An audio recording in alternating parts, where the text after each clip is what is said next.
right, I would like to call our Monona Grove School District Board meeting to order. Has there been a declaration of public notice? Yes. Thank you. Will, can you hit record on the button since you're the host? Okay. So we're going to go right to public appearances. And Andrew, yes. just a question, this is minor, but the order of business. I would like to propose that when we get to possible action items, that we consider item 3, revised teacher compensation plan, prior to items 1 and 2, just because I think it'll add some clarity to those two. Okay, I have no problem with anybody else. I was just wondering if we get to, when we get to public notices, are we allowed to read emails that, that for the public that can't be here? What is the rules on that? It's kind of murky with that. Okay, so they sent, whoever sent it to Joyce, I do have one that I'm going to read. So any public appearance should have been emailed to Joyce. Okay. So I think, do. Andrew, Susan? I think another place that you can do that is just before the superintendent report. Joyce, what's that section? Well, Oh, that's correspondence. Right, that's what he was asking. Correspondence, it's G, Yeah. correspondence and announcements. So Okay. as a board member, any correspondence you've gotten that you want to comment on, normally we don't read the whole thing, but that you can do that in that section. Okay, I'll do that in that section. I just had a request to read one of the email was sent to the whole board, but I said if I could read it, I would. So I'll read it in section G with the correspondence then. Yeah. Does that work, Joyce? Is that? Okay. All right, so we'll go here to public notice. Let me pull this up here. And this is from Heath and Kim Straka. And it reads, "We are the proud parents of a 2020 graduate. We are also Monona Grove alumni, graduating in 1990. We are providing our comments to express our interest in having as normal a graduation ceremony as possible for this year's seniors. These are obviously trying times for everyone, but this year's class deserves more than what is currently scheduled. We have previously reached out to administration officials as well as the board. We have received little to no response. To date, we are unaware of any parent input. It appears that every neighboring school district has a more creative plan than MG currently has. We can do better. We believe that the district can and should come up with more creative alternative for the commencement ceremony than what has been communicated so far. A virtual ceremony may be fine for the regularly scheduled date. However, that should not be the only ceremony for this class. A contingent in-person ceremony should be scheduled. Any such ceremony should adhere to whatever rules are in place as relates to the COVID-19 pandemic. If necessary, a committee could be formed to include input from students, teachers, administration officials, board members, and parents. We are proud to be part of this district. We want to shine, not pale in comparison to other districts. So far, in our opinion, the messaging to our students and us parents has lacked compassion and feels like a punt. Our kids may be part of a virtual generation, but they and their family and friends deserve to be celebrated by more than having individual phone videos stitched together. We appreciate your listening, and we are ready, willing, and able to help create something as special as possible for our graduating seniors and family members. Thank you, Heath and Kim Straka." Okay. Oh, Andrew, Yes. it might be helpful if you just explain. So at this point, if I had given you that letter and you read it, I might not understand why board members aren't asking questions, aren't having a discussion.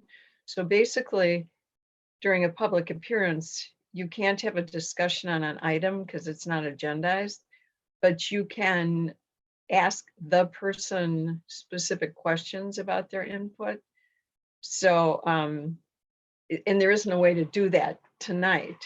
So Right. effectively, what's your thought? Well, The only thing, Parliamentary. the only thing I could do is just read what was sent. Right. That was it.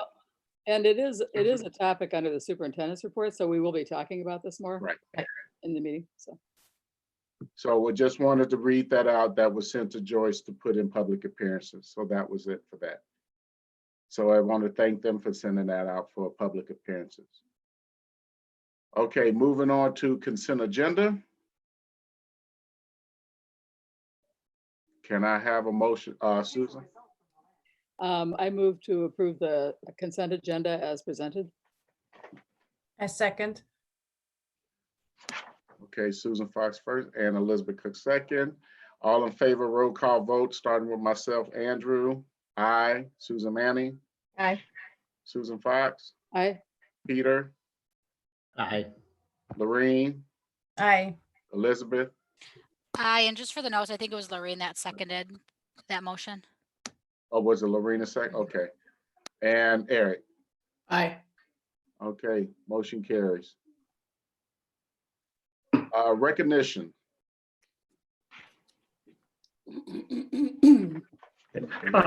Yeah, so normally during this time, we have a list of recognitions of, student and teacher activities that have occurred, over the last month, and which of course is not the case right now with our school closures.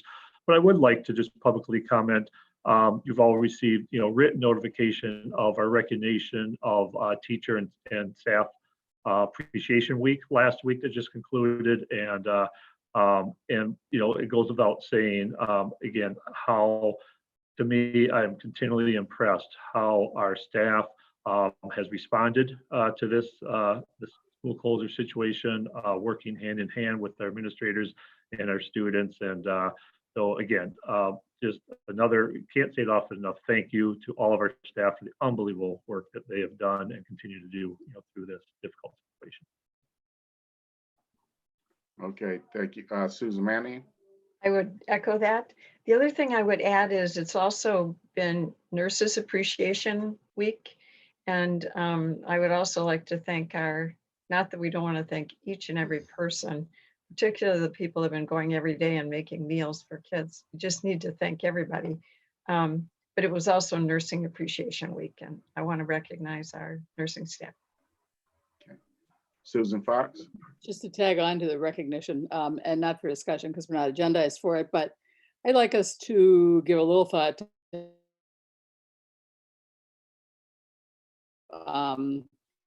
normal retirement, and maybe the schools are doing something and I just don't know about it as a board member, but some way to recognize retirees at the end of the year, but maybe some kind of final end of the year thing. And certainly Dr. Frost. I just think we should be thinking about that. That's all. I know we're not agendized to discuss it. Just wanted to. All right, thank you. Susan Manning. Well, and I want to make sure that we recognize Paul. I know he doesn't like that. But we could just write a note. Would you let us do that? Notes are wonderful. Thank you. Okay. All right, thank you. So we're moving to correspondence. It doesn't, for correspondence, Eric, did you want to? Yeah, I'm just going to read. I talked to Julie Curran, and she sent the email to the board, but I would just like to read it. It's a pretty short email as written, if that's okay. It says, Dear Superintendent Olson, Monona Grove School Board, we're seeing other school districts both in our area, Stoughton, McFarland, Waunakee, and across the country come up with creative ways to have a meaningful ceremony for their graduation. Parents and students alike would like MG to look at getting approval from the county for creative alternative solutions to honor our seniors. Some ideas that other parents have brought up are: one, Madison International Speedway got approval to hold high school graduations. Highway 18 Outdoor Theater, parade of cars going through the high school circle and or driving down Monona Drive while businesses and teachers cheer them on. This was just done in Illinois. Also, there was a funeral procession in Monona, Madison a couple weeks ago. Number 4, reschedule an in-person ceremony to July or August and have a plan B if we are not able to have a traditional graduation. It would be great if the seniors could vote on the options that you come up with, as you are doing with the naming of the new school. Please make sure you communicate what ideas are being researched, etc., instead of waiting till the plans are finalized. From a parent and student perspective, it seems like very little is being planned or done. We understand that this is a dynamic situation and plans can change with little or no notice. We just asked to receive more details about the prospective plans or options that are being considered. Thank you, Chuck, Julie, and Sienna Karan. All right, thank you, Eric. Was there any more correspondence? Susan Manning? I received 6 text messages, board messages, almost all of those to my regular board email. And then I received 2 on my personal email, which I forwarded to my board email. And I also received 4 in-person discussions about consideration of events for the senior class. And there's a whole list of suggestions. So maybe we can discuss that in the superintendent report. But I've received quite a bit of correspondence. Okay, thank you, Susan. All right, moving on to superintendent report.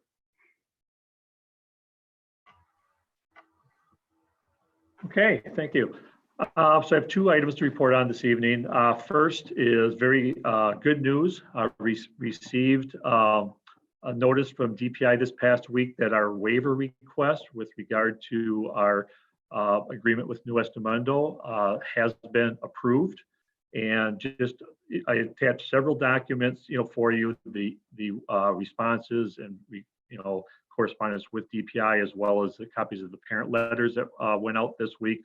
So just kind of the summary, if you recall that a recent review by DPI officials of our agreement with Madison found that they believe that it was in violation of open enrollment rules and charter school rules, in that our Monona Grove residents received priority without having to go through the open enrollment process. In the meantime, Madison resident students, were on a waiting list. And so because the DPI had previously approved such an agreement, we've had in place, in fact, for, I believe, 7 or 8 years, they did agree that a waiver to, essentially grandfather in our students was,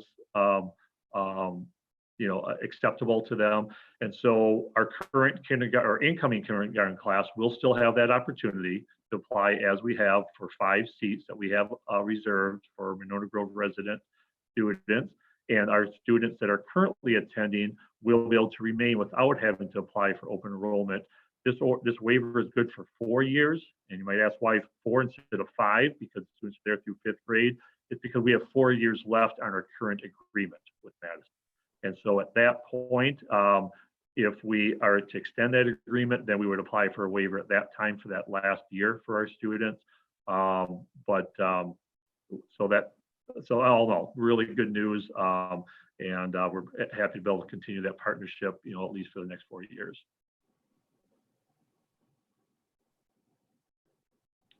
Okay, any questions on that topic? Okay. Okay, so then next is in general to talk about some updates with regard to related to the school closures, and then we'll specifically talk about high school, graduation along with that. So I've attached several links, which most of those you've seen before in other correspondence and so on. I'd like to just take a minute and just make sure we're all on the same page about what is the latest guidance and what is the difference between the guidance from DHS from public health in Dane County versus the governor's order, and what kind of rules are we under as a school district. Okay, so the governor's order, which of course was just recently overturned by the Supreme Court, we understand there is another order perhaps coming out from Dane County, but in a sense, the governor's order closed schools through June 30th. And that's essentially the only thing specific to schools, you know, the most important part from the governor's order. Now, along with that, we've received continual guidance from DHS, which is a state agency, and Public Health Madison-Dane County, which is our local county agency, about what does that mean for schools and how we operate and what kind of conditions, as far as what does the school closure mean. And so those have been continually been updated over this last month and a half. Dane County Emergency Management Services held twice a week conference calls where we have staff in on to make sure that we're getting the most latest up-to-date information. And then most recently, we've been given some written guidance from both agencies to because what we have been finding is that we've seen wide inconsistencies about interpretation and what is allowable or not, throughout the state, and different county agencies perhaps giving different guidance or some not as detailed of guidance. So last week, I think because of that and because of requests, particularly from our school districts to have some consistent guidance, DHS did come out with guidance specifically to K-12 schools and specifically to graduation. And you have the link, on board docs. And essentially those bullet points about graduation, I'm just going to share my screen just for a moment here to make sure we're all looking at the same piece.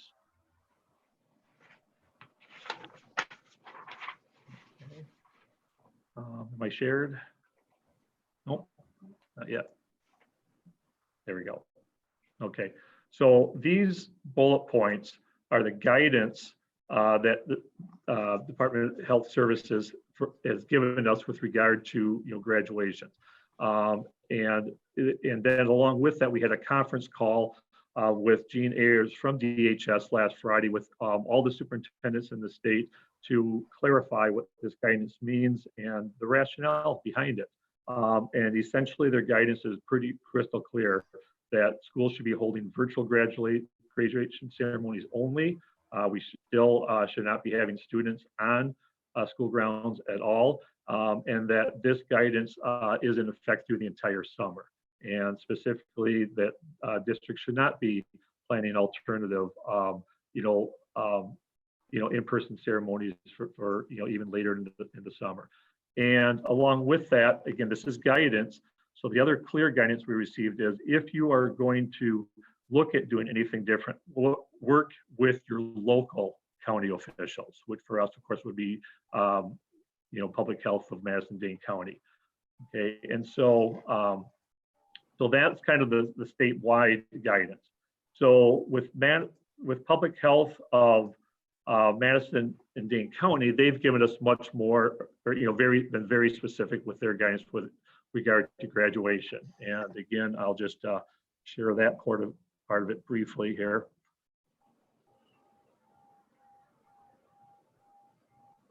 Okay, and so they've been very crystal clear what you can do and what you can't do.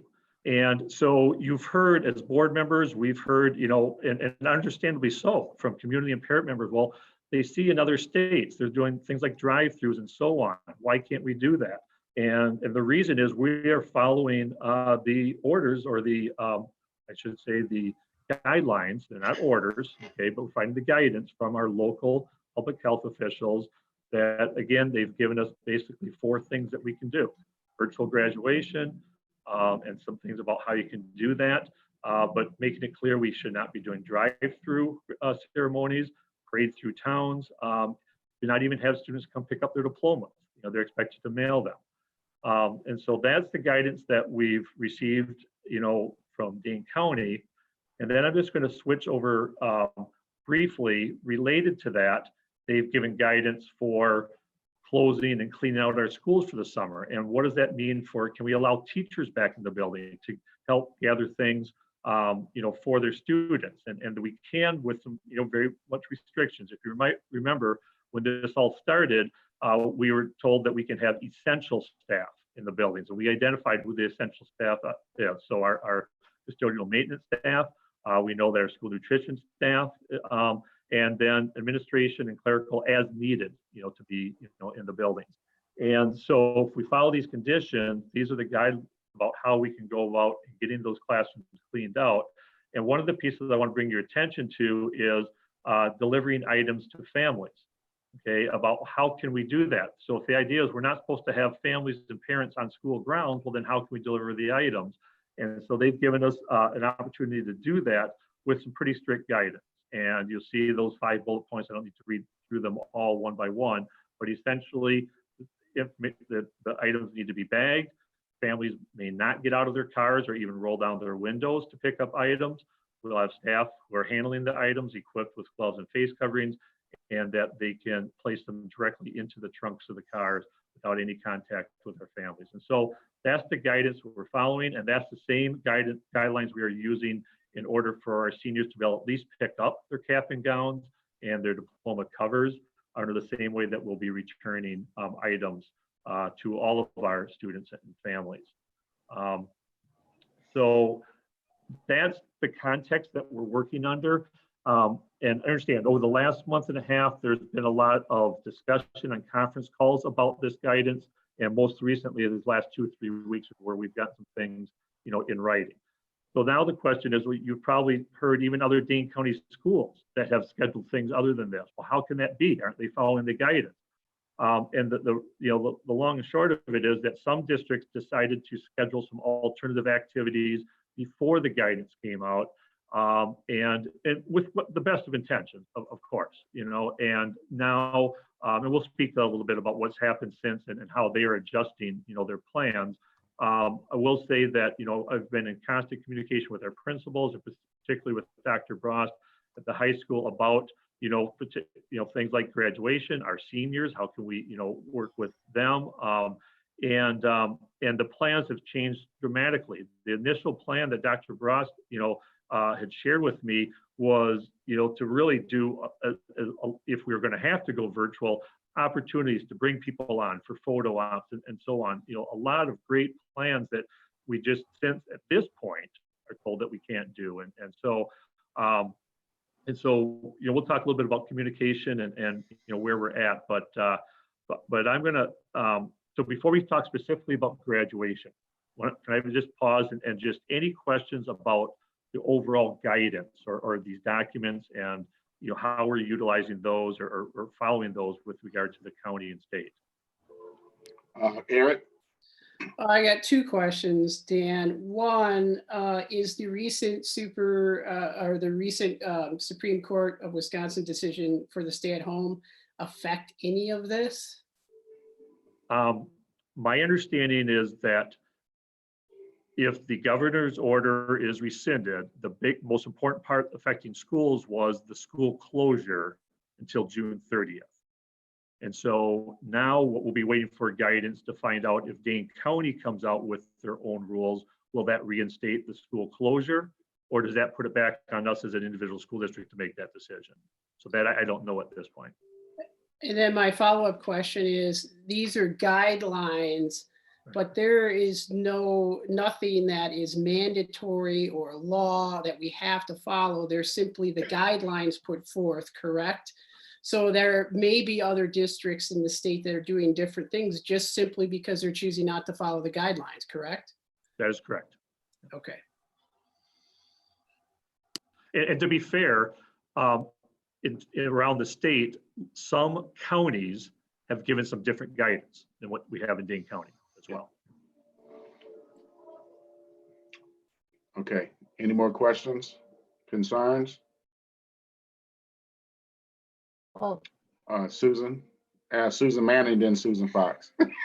we're still, so what we originally said was that Dan was going to present the material and the guidance, and then we were going to have discussion. So do you want us to first ask questions about any of the things that Dan just gave us and then follow with the discussion? How would you like to do that?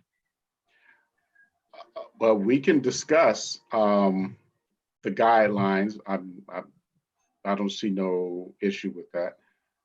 Well, I guess what I mean, I would support a board discussion about any other possible additions or solutions to what we're currently doing. And maybe Dan could be very specific about what we're going to do. The kids are going to drive up and get there. So would you be very specific about what's going to occur? Because what it sounds like is if we scheduled a possible graduation for July 15th, and we couldn't do it because of the guidance, it would be canceled. And we haven't discussed any of that. So tell us exactly what you're planning to do right now. Right. So again, what I wanted to do is first make sure there were no questions about the guidance we received. Then we'll talk specifically about graduation and how that applies to this guidance. So if there's no other questions about this background information. Dr. Bross and I will talk specifically about graduation. All right, Susan Fox. Susan, you're on mute. Because my dog keeps barking, I keep muting and then forgetting. It's more of a comment maybe than a question. I think it's important that regardless of the Supreme Court decision, that may well not change the Dane County Public Health Guidelines. So in the end, that's what I think we have to look at. So the governor's order, you're right, was just about closing schools. And you'll recall we did close schools 2 days earlier than he wanted because we felt that was better. So I think that it's important to pay attention to our local guidelines. And I think somehow we need to make that clear to the public that that's part of what we're doing. And now I'll let you explain. Yeah, and thanks for that clarification, Susan. And I think one of the differences between the guidance we received from DHS and Dane County, DHS guidance really didn't reference specifically the governor's order. Their guidance was for the entire summer, which goes beyond the governor's order. That was guidance specifically to K-12 schools. Here is what we suggest you do with regard to your students and families.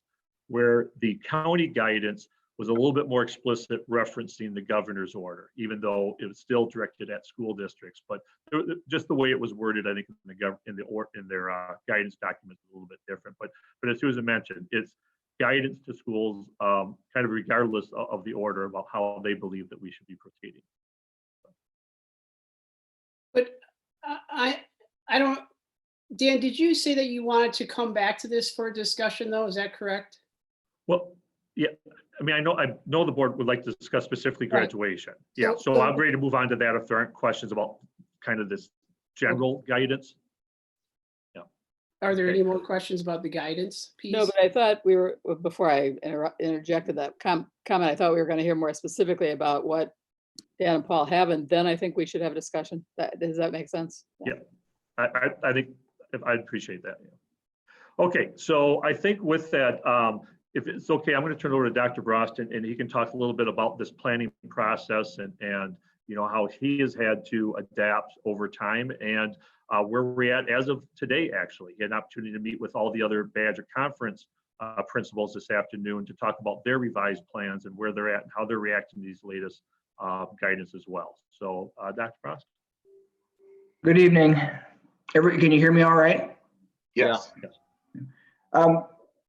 As we weighed this out and things were changing, Dan and I waited until we thought that we had a pretty clear picture that, and the directive from the county that we were going to have a virtual graduation. We didn't know the details in terms of whether after the Safer at Home lifted, we'd be able to have some small groups at a time through the building for some photo ops, but it was real clear we weren't going to be able to have any kind of traditional ceremony. So at that point, which has now been a couple of weeks ago, I met with the class officers and they had been doing some planning, the senior class officers, and we worked through different levels of the plan. And as you can guess, they're great young people and they had thought it out carefully. And so they had a plan that was social distancing on the football field and spaced out. Then they had a plan that was holding graduation off a little bit. No, that was not part of it. The football field was going to be at our usual time. Then we had a plan that was partly virtual and partly having parents come through. And then the tightest one was to have a virtual ceremony. And then we were hoping that we could have, if the Safer at Home lifted, an opportunity for parents to come through with a graduate at a time, pick up a diploma, have a photo op, and we would decorate the auditorium up and have it set up for graduation so they'd have some opportunity for celebration and a photo and move people through one at a time. So I spoke with them and talked to them why we couldn't have something on the football field, even if it was social distancing, because any kind of gathering had been ruled out. And we narrowed it down to the fact that we're going to have to plan for a virtual graduation. We would make that as whole as we could in terms of having speakers recorded, having choir number done by an individual or two, and then having the seniors read the names as they always have, the class officers, and then have video clips sent in from all the seniors with them turn their tassel over, and we put that together. And then we agreed that if after the Safer at Home lifted, there was anything else we could do in terms of having some celebration where people came through a few at a time, we'd incorporate that as well. So that's kind of where we left it. At that point, I communicated out just a part of the plan that we knew we could put in place, which was the virtual. We were hoping we'd add some more. And of course, shortly after that, we've got direction from, at least guidance from Dane County Health, that we shouldn't have students and or parents in the building at all, even to pick up materials such as their diploma. So at this point, I've worked with Will. We're fortunate to have him on board to start planning. We haven't communicated everything out yet. I wanted to wait till after this meeting tonight, and also till I met with my Badger Conference colleagues before we really started planning formally. But we've communicated out to the people who would be part of the ceremony and are making plans to have them recorded, so Will can put that all together and make sure that it works nicely. I do want to say that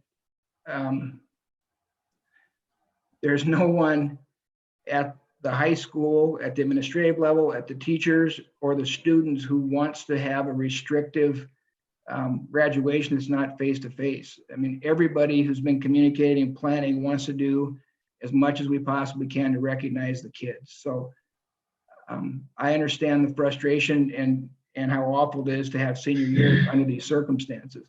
But the students have really been very thoughtful about it. And they have looked at multiple options. In meeting with the Badger Conference principals today, because I was aware we keep a Google Doc that we share, and I was aware what everybody was planning. And with meeting with them today, all but two, I believe now, are now putting their virtual graduations in place. A number of them, as you know, had planned to have in-person ceremony later in the summer. And now as it's become clearer and clear that that's very unlikely to happen, they're now putting virtual plans together. Some of them are pretty stressed because if they're hiring out to have somebody do it, the timelines are getting really tight now in order to get that put together. We're very fortunate that we have Will on board and some really talented students, so we can put that together ourselves and have it be very professionally done. So what I've seen the Badger Conference is there's one school that I know that is holding off to August 12th and planning to have an outdoor ceremony. The other schools are planning virtual ceremonies. Some of those are happening right at the regular time. Some of them, because they couldn't get them together in time, are going to happen a little later in the summer. And I only know of the one school that actually is right now planning, playing their cards on the fact that they're going to have an in-person ceremony later in the summer. Everybody else that has communicated is planning to have virtual ceremony now. They may also have planned a time later in the summer if things loosen up and they're able to get people together to either have some sort of recognition. I think most are backing away from offering another full-blown graduation, but at least a time where kids could come through and get a diploma, or you could gather seniors for some sort of celebration. So some still have those on the books. But, and they're all at different stages with that, but it was pretty clear today that everybody now after the superintendent's meeting with the state on Friday that the virtual ceremonies are being planned.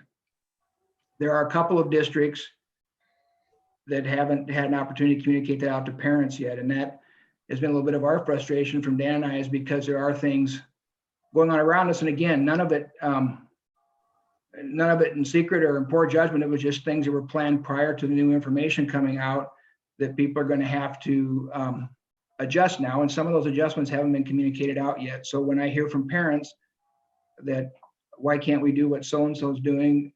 I'm not going to talk disparagement about other district not following things. I'd simply just reinforce, here's our communication in Dane County. I can tell you the Dane County principals in the Badger Conference are very clear. There was no waffling on it. We can't have kids in the building to pick things up. We can't have kids in the building. Stoughton, for example, had virtual graduation plan that was going to had put a lot of planning into having parents drive by and receive their diplomas. That's been canceled now. They're not having people drive by to get their diplomas. As Dan said, with some of the outlying counties, they have taken a little bit different guideline. And Milton, for example, is going to be able to do, at least right now, what we had hoped we could do in terms of having a parent or two at a time come through and pick up a diploma. Rock County is going to allow them to do that. Sauk County sounds like may allow Sauk Prairie to have something in the parking lot where they have people in vehicles. So there's a couple little variations with counties. I don't know if those will stay in place or not, but certainly those schools in Dane County are very clear about what our expectations are and what we need to do to stay healthy. Questions for me or things about the process I can try to answer? Sure. Eric? Paul, first of all, thank you very much for your leadership during these times. I know it's not easy for any of us, and I really appreciate the fact that as you're retiring, this is the last thing that you're dealing with. So it hasn't gone unnoticed. My question is, the feedback that you've gotten from the students and parents, has it overall been supportive of what we're doing? Because I know we see some emails and stuff about suggestions, and of course, everybody's coming up with a lot of suggestions. But how do you feel the overall energy is with everybody related to what's happening right now in your experience that you're seeing? Well, certainly there's been some people that are upset, and I understand that. I would say that, the number of people I've responded to is not a large number. And certainly I get there's some people who are upset that haven't responded, but my sense is I'm not, people who are saying we get it and understand aren't emailing me.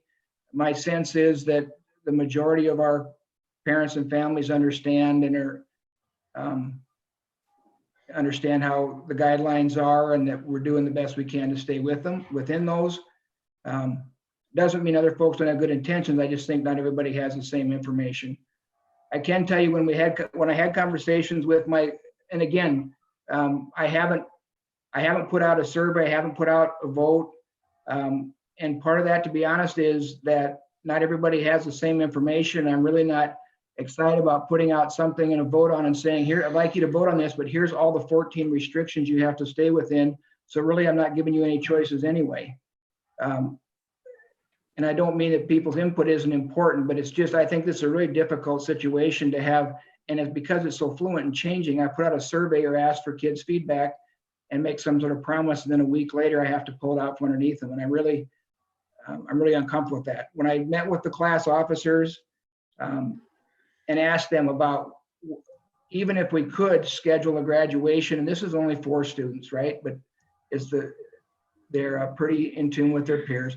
Even if we could schedule later in the summer, how would you feel about that? Well, part of their response was, number one, we have plans. If we're able to have graduation ceremony, I'm going to be able to be at a camp that I want to be, or I'm going to be off starting my college plans, or I'm going to be away on a service kind of thing someplace. The other thing is that they also get, right now, it's really exciting. We want to do as much recognition as we can. 2 months from now, when I've been out of school and I've already received my diploma and it's behind me, and then you say to me, hey, let's load up the car and go in for a 2-hour ceremony. Again, each kid's going to be different, but their feedback is that they'd much rather do as much recognition as they can now on time. If they want to do something later to allow them to gather, that's fine. They were not proponents of scheduling something later that we hope we could all get together for. They just didn't feel like, they thought there'd be families that were gone, families had other plans, and we are concerned about some equity issues in terms of we schedule something later for those folks that don't have resources or other circumstances make them not available. What's that going to look like? So I'm not saying that's good rationale. I'm just saying that was part of our discussion initially before we even put out the virtual information. Thank you, Paul. Sure. Any other questions concerning Susan Manning? I guess a couple of things I've seen, Paul, that I think were really helpful that I haven't seen, and you probably have it because that's, you know, you're so highly organized with these things. But for instance, one of the school districts had schedules by date, and they started, I think, with senior recognition, and it said, we'll be virtual. This is how we're going to do it. And then it had other athletic and extracurricular awards. This is how we're going to do it. This is when it was scheduled to be. And actually, this school district was one of the ones, and I don't know if they've changed theirs, that is scheduling a July event. And then underneath it says very clearly, understanding this may be delayed or canceled. But, you know, the thing about this, and it's wonderful that you've involved the students, the input we're getting is basically from parents. And these events are huge. Understanding we aren't going to be able to do it that way. These are huge family events where the parents are extremely involved. It's like Mother's Day. It's a celebration kind of for the whole family. And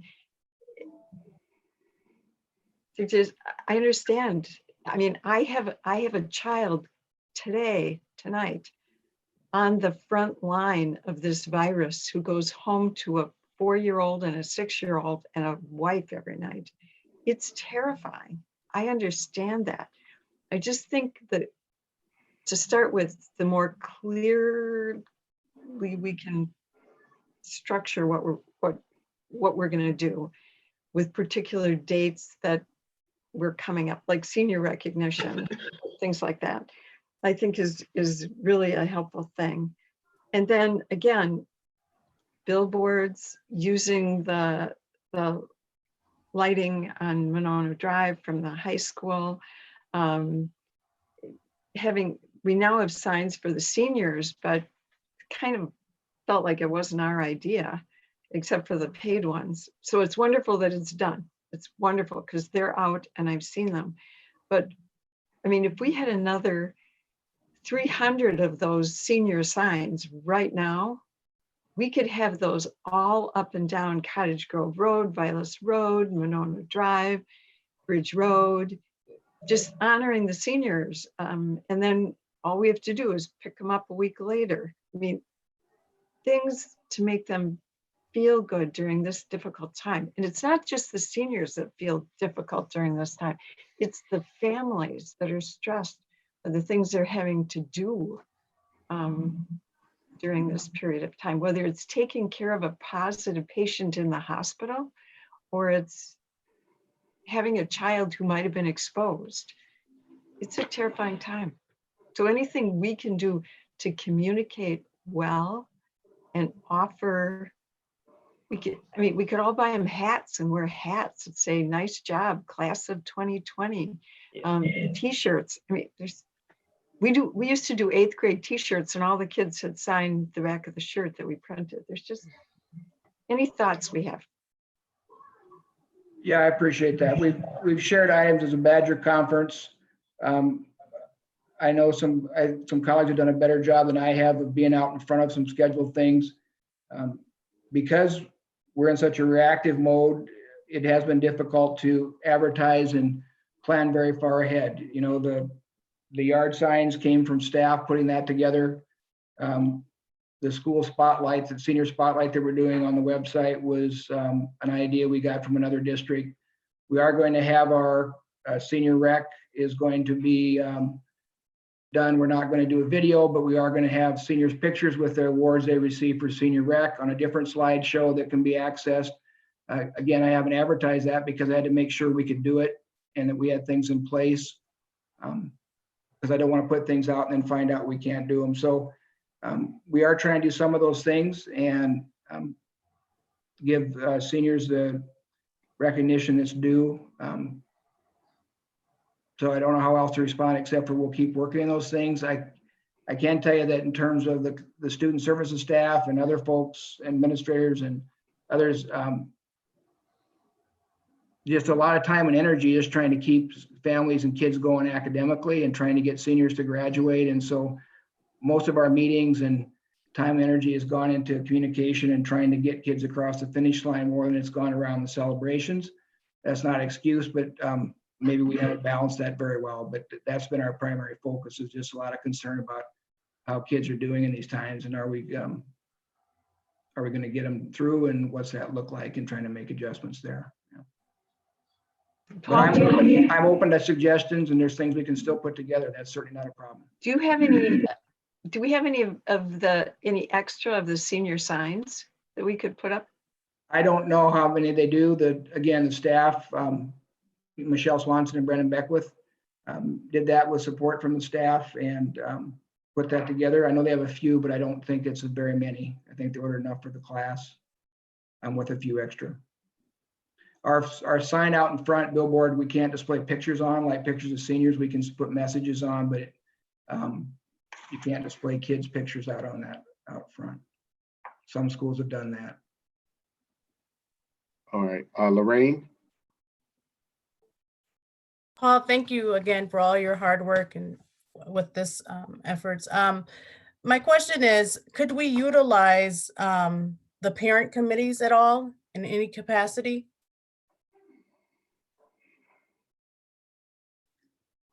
Well, if everybody has good information, I'm not opposed to that. Some districts have put some committees together.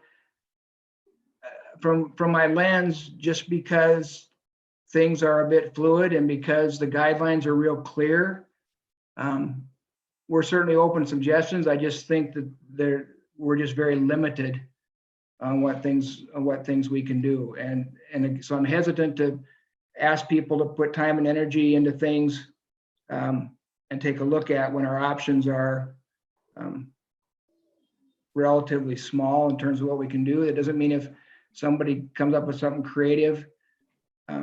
We've been communicating with the surrounding, I have been, and some of my staff with the surrounding districts for months now. So we are really trying to keep up with what's going on and what ideas people have. And again, we shared ideas today as a Badger conference. So we're really trying to take input and take a look what other communities are doing, schools are doing, and sharing those out. But if there's something unique that we haven't thought of that we can pull off, we certainly are happy to try it. And for families and students, if they have ideas, where should they give those ideas to? Should they send them? They certainly can share them with, if it's students, they share them with the class officers, but certainly they can just email and send those items in to me. And I'll have a discussion with the class officers. I'll be meeting with them again soon to start following up on some plans for the virtual, for the recordings and so on. But we're happy to take a look at those. We don't have a special committee or team at the high school that does that. I coordinate that with the students, with the senior class officers. Okay, thank you, Paul. Sure. All right, thank you, Paul, for all your hard work again. And One more question. So, Paul, if we have ideas like hats or extra signs or we send those to you, or You could certainly send those to me. You can certainly send those to me, and I can run them by the students and do some planning with those and talk about how to put together resources for them and so on. Okay, thank you. Yep. All right, Susan Fox. Thank you also for that. Was really helpful to hear your explanation, and I appreciate all the thought that's gone into this. The only thing I was thinking is if by chance something does loosen up at the end of the summer, that's where it seems to me perhaps a parent group could, if it became possible to do something more and I think you're thinking about that in terms of the numbers of kids that would get left out of something like that is very important to consider. But that might be a place where parents could organize something. And I don't know, I'm just throwing more than now. It sounds to me like this might be the best we can do for now. And there might be a few other little things. It's just hard to know. And I think Yeah, whatever happens has to include all students. And that's one of my concerns. And so I thought that was always my thought too. When I heard that some districts were doing something in late July and early August, I thought, man, kids are going to be gone by then. I mean, they're out of here, a lot of them. And it's very hard to, I wouldn't want to count on that. That would be sort of an extra if it turned Yeah. out something doable, but Yeah, if we're open, and that's what my class officers felt, is we're open enough to have a ceremony, a lot of kids are gonna be open enough to they're gonna be heading back to school or doing other plans that are gonna conflict. Doesn't mean we can't. What I'm hearing now from some of the colleagues in the Badger Conference anyway is their dates they had that were kind of a graduation date, they feel like they're having to back off now late in the summer. They're leaving open for, could it be some sort of kids come in and do a photo op then? Can we decorate and have people come in who are interested? Can we give open up space just for kids to get together if they wish? And I think absolutely those opportunities would not be a problem to facilitate and to have that happen. I'm just hesitant to put that out there in any form of looking like it's going to be a commencement, full-blown commencement ceremony, because professionally, I think that's not in kids' best interest. I just think there's gonna be too many kids gone, but that doesn't mean we couldn't facilitate an opportunity for kids to get together who are around and try and make some things happen for them. The problem is planning it now, you just don't know. I'd Right. rather wait a little while into the summer and see if things open up enough and then set a date and put an invitation out, than I would do it now. That's just my 2 cents. yeah, I think that makes a lot of sense. Thank you. All right. Okay, thank you, Paul. Dan, did you have something? Just one final piece. So, back to the topic of school closure, I just want to make a quick comment about looking long-term. And, for the last, couple of weeks, we've kind of had some internal discussions about, well, what might fall look like? And now those conversations are becoming much more real, that yes, it's very likely we are going to have something different in the fall. And so DPI has actually put together a task force that they're going to begin, they're planning and studying and looking for recommendations to help, school districts out. And so no formal planning at this point, but we're starting to, have more and more conversations. So that'll be something we certainly have plenty to do to get through the remainder of the school year. I'll be reporting out soon on recommendations with summer school. One of the things I can say about summer school is we know we can't do any kind of face-to-face.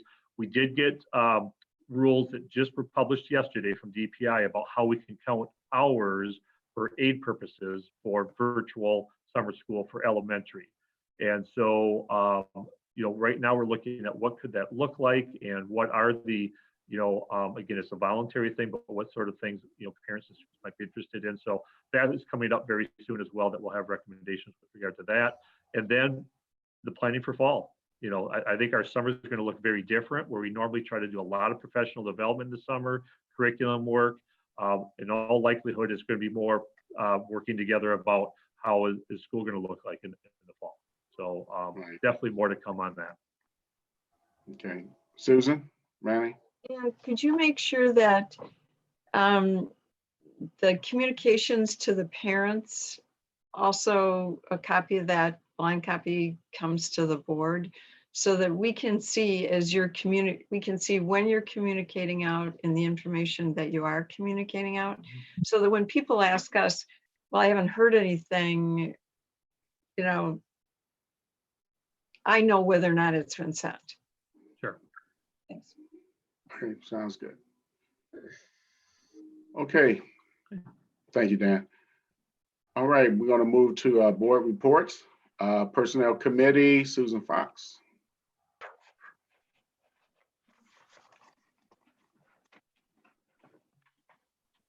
You're on mute, Susan. Jeez. I should just leave it on off mute, but I hate to do that too. Then we know Molly's there. Right, well, yeah, and she keeps piping up. She is in the room. So the Personnel Committee did meet on April 20th and 28th, and we were still finishing up bargaining for this current school year. And you see that the teachers ratified the collective bargaining agreement today. Finally, it was actually there. They had sessions Monday, Tuesday, and Wednesday today of this week to ratify. So that's on the agenda. And then we had also been talking, and this came up board meeting before, but you haven't really seen the document, a revised teacher compensation plan, and that's a separate consideration for the bargaining. But we were meeting and conferring with the teachers throughout the year on that as well. And we have their agreement on that as it stands now too. So that's really everything's on the agenda. So I'll wait till we get to those agenda items to go into more detail. We don't have any future meetings set at this time. All right. Well, speaking of that, Susan, first we're moving right to possible action items. Okay. And we're gonna move to, by your request, we'll start with number 3. Okay. And then we'll flip back to number 1. Yeah, and the reason I asked for this to be moved up, and I don't know, I hope people had a chance to look at these. We've been operating for the last few years under a particular teacher compensation plan, and we're suggesting a different one, which is linked here. Let's see, mine's not coming up for some reason.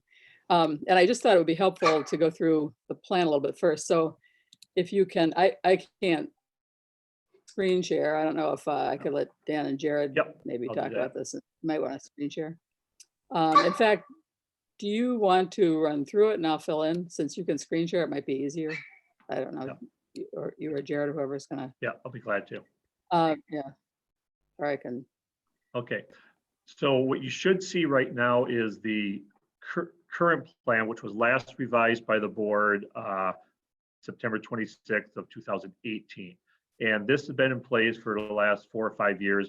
And that second page that is kind of the framework. This was the framework of the original plan that was adopted, I believe, in 2015. And it was a career ladder model, and with the best of intentions. And the initial plan was really to follow DPI license. And so our original level 1 was the new teacher, who at that time we had an initial educator license. And then we know with our mentoring program that they have, mentoring for the first 2 years. And so then our level 2 was that post-mentorship level that we moved into. And then after 5 years of teaching experience, teachers were eligible for professional educator license. So that was our level 3. And so those first 3 levels were really based upon the mentorship, their license. And then the local piece was the level 4, where we had criteria that we wanted to identify teacher leaders and compensate, for leadership. And so we had an internal review process where teachers submitted a portfolio. We had a review committee to review that. And over time, and I apologize, I should know the number, the exact number, but I think we've had over 100 teachers that have had their plans approved and have moved to that level 4 professional educator. So one of the challenges, or one of the pieces that was one of the challenges in this plan post Act 10 is we did not have any kind of schedule. And so every year, through negotiations as well as supplemental pay that the board would approve, we took it year by year to determine what kind of increases or salary increases the teachers would have. And that was done, I think very thoughtfully, given the budget constraints that we all were under back in 2000, with Act 10, and we wanted to make sure that we weren't promising something that we couldn't keep. Well, over the last couple of years, as we've gotten a little bit more certainty in our budgets, we've had the idea that, we should have some sort of guaranteed increases. We talked about longevity, and it's certainly a piece. It's not the only thing that should be played in compensation. But the idea of putting together some sort of a schedule. So that was one piece that we've been talking about, that with not changing the plan at all, other than just having some sort of schedule. Now, the other thing that changed is teacher licensing. Okay, 2 years ago, everything changed from the old system to completely new licensing system. So now we have provisional educator license, and then we move on after 3 years to a lifetime educator license. And that's where the majority of our teachers land. And then there is an opportunity for a master educator license, which you can get from either getting national board certified, or if you're a specialist that does not, that the national boards do not apply, there's a DPI model as well to get the master educator license. You know, so that was a transition we had to make just because of the license. And then the other discussion that we've had over really the last probably year and a half was about our internal review process. And that as much as we have tried to be objective with that, and there's so much time and effort, and it was a collaborative effort with our teachers to put that together, it was still very difficult to, it was, I think, difficult and frustrating, I think, for some of our teachers. It was challenging for our administrators who are part of the review committee. And so we've talked about how can we make it a more objective process. And so what we landed on was, instead of having our own internal review process, externally, we know national boards is something that is available for teachers. It's much more objective. And so where we landed with this recommendation is changing that what was our level 4, the teacher leadership, to earn that level in our career ladder basically by doing national boards or the equivalent of a master educator license. So we could probably talk for an hour about it. Hopefully that's a kind of a summary of the plan. And so Susan, if you want to jump in. Well, and I would just add, and I did have to leave to deal with my dog. But so I don't know if you already said this, but we did still accommodate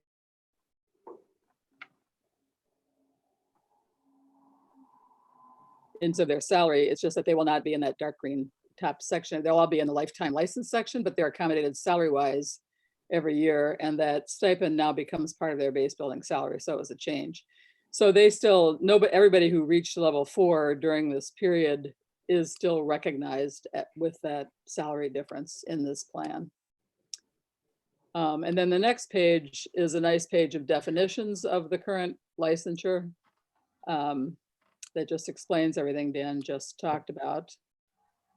And the following page is a summary of definitions. What we're, for people who are newer to this, the only thing we're actually able to bargain is the base wage increase every year, which is set by CPI. And then any supplemental money is up to us. And these stipends that people were getting for going to level 4 was always supplemental. Now it will be rolled into their base with this new structure, but it has been treated separately. And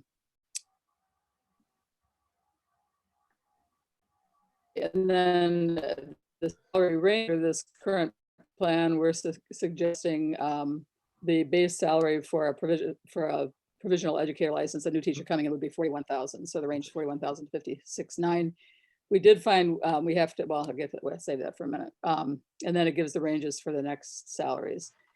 Then below that, the leadership positions are the various extra, like the TOSAs and people like that get various stipends. The district approved advanced degrees, master's degrees, and doctorates. We are still reimbursing for credits to earn a master's degree. The teachers were pushing us to move to $4,000 increase for a master's. That would be more like the average in Dane County, but no other district reimburses. And we still felt like we really want to encourage our younger teachers to work toward a master's. So we like the idea of keeping the reimbursement. We sort of compromised on what we thought we could do, which was move it to $3,000 within this. So the last page of this is the new plan, and it is more similar to an old salary schedule, but it's got some important differences. And if some of you are familiar with looking at teacher salary schedules before, They looked kind of like this. They had, we used to refer to them as steps and lanes. The steps on the side here, though, are not years of experience. They are what they say they are, which is steps. And then the first 3 columns are for newly hired teachers with a provisional license, and provisional license with a bachelor's is the first column, then with a master's, then with a PhD. The next 3 are where most of our teachers, and that's everybody who more than 3 years and has applied for a lifetime license, they move into those columns. And then again, it's bachelor's, master's, PhD. And then these last 3 are the columns that would require the national board certification or the DPI master's license, which we currently don't have anyone who falls into that, but it gives something, it gives them something to strive for. And again, as Dan said, it gives an external review of that. And it enables people to get to a higher salary than we had ever had before.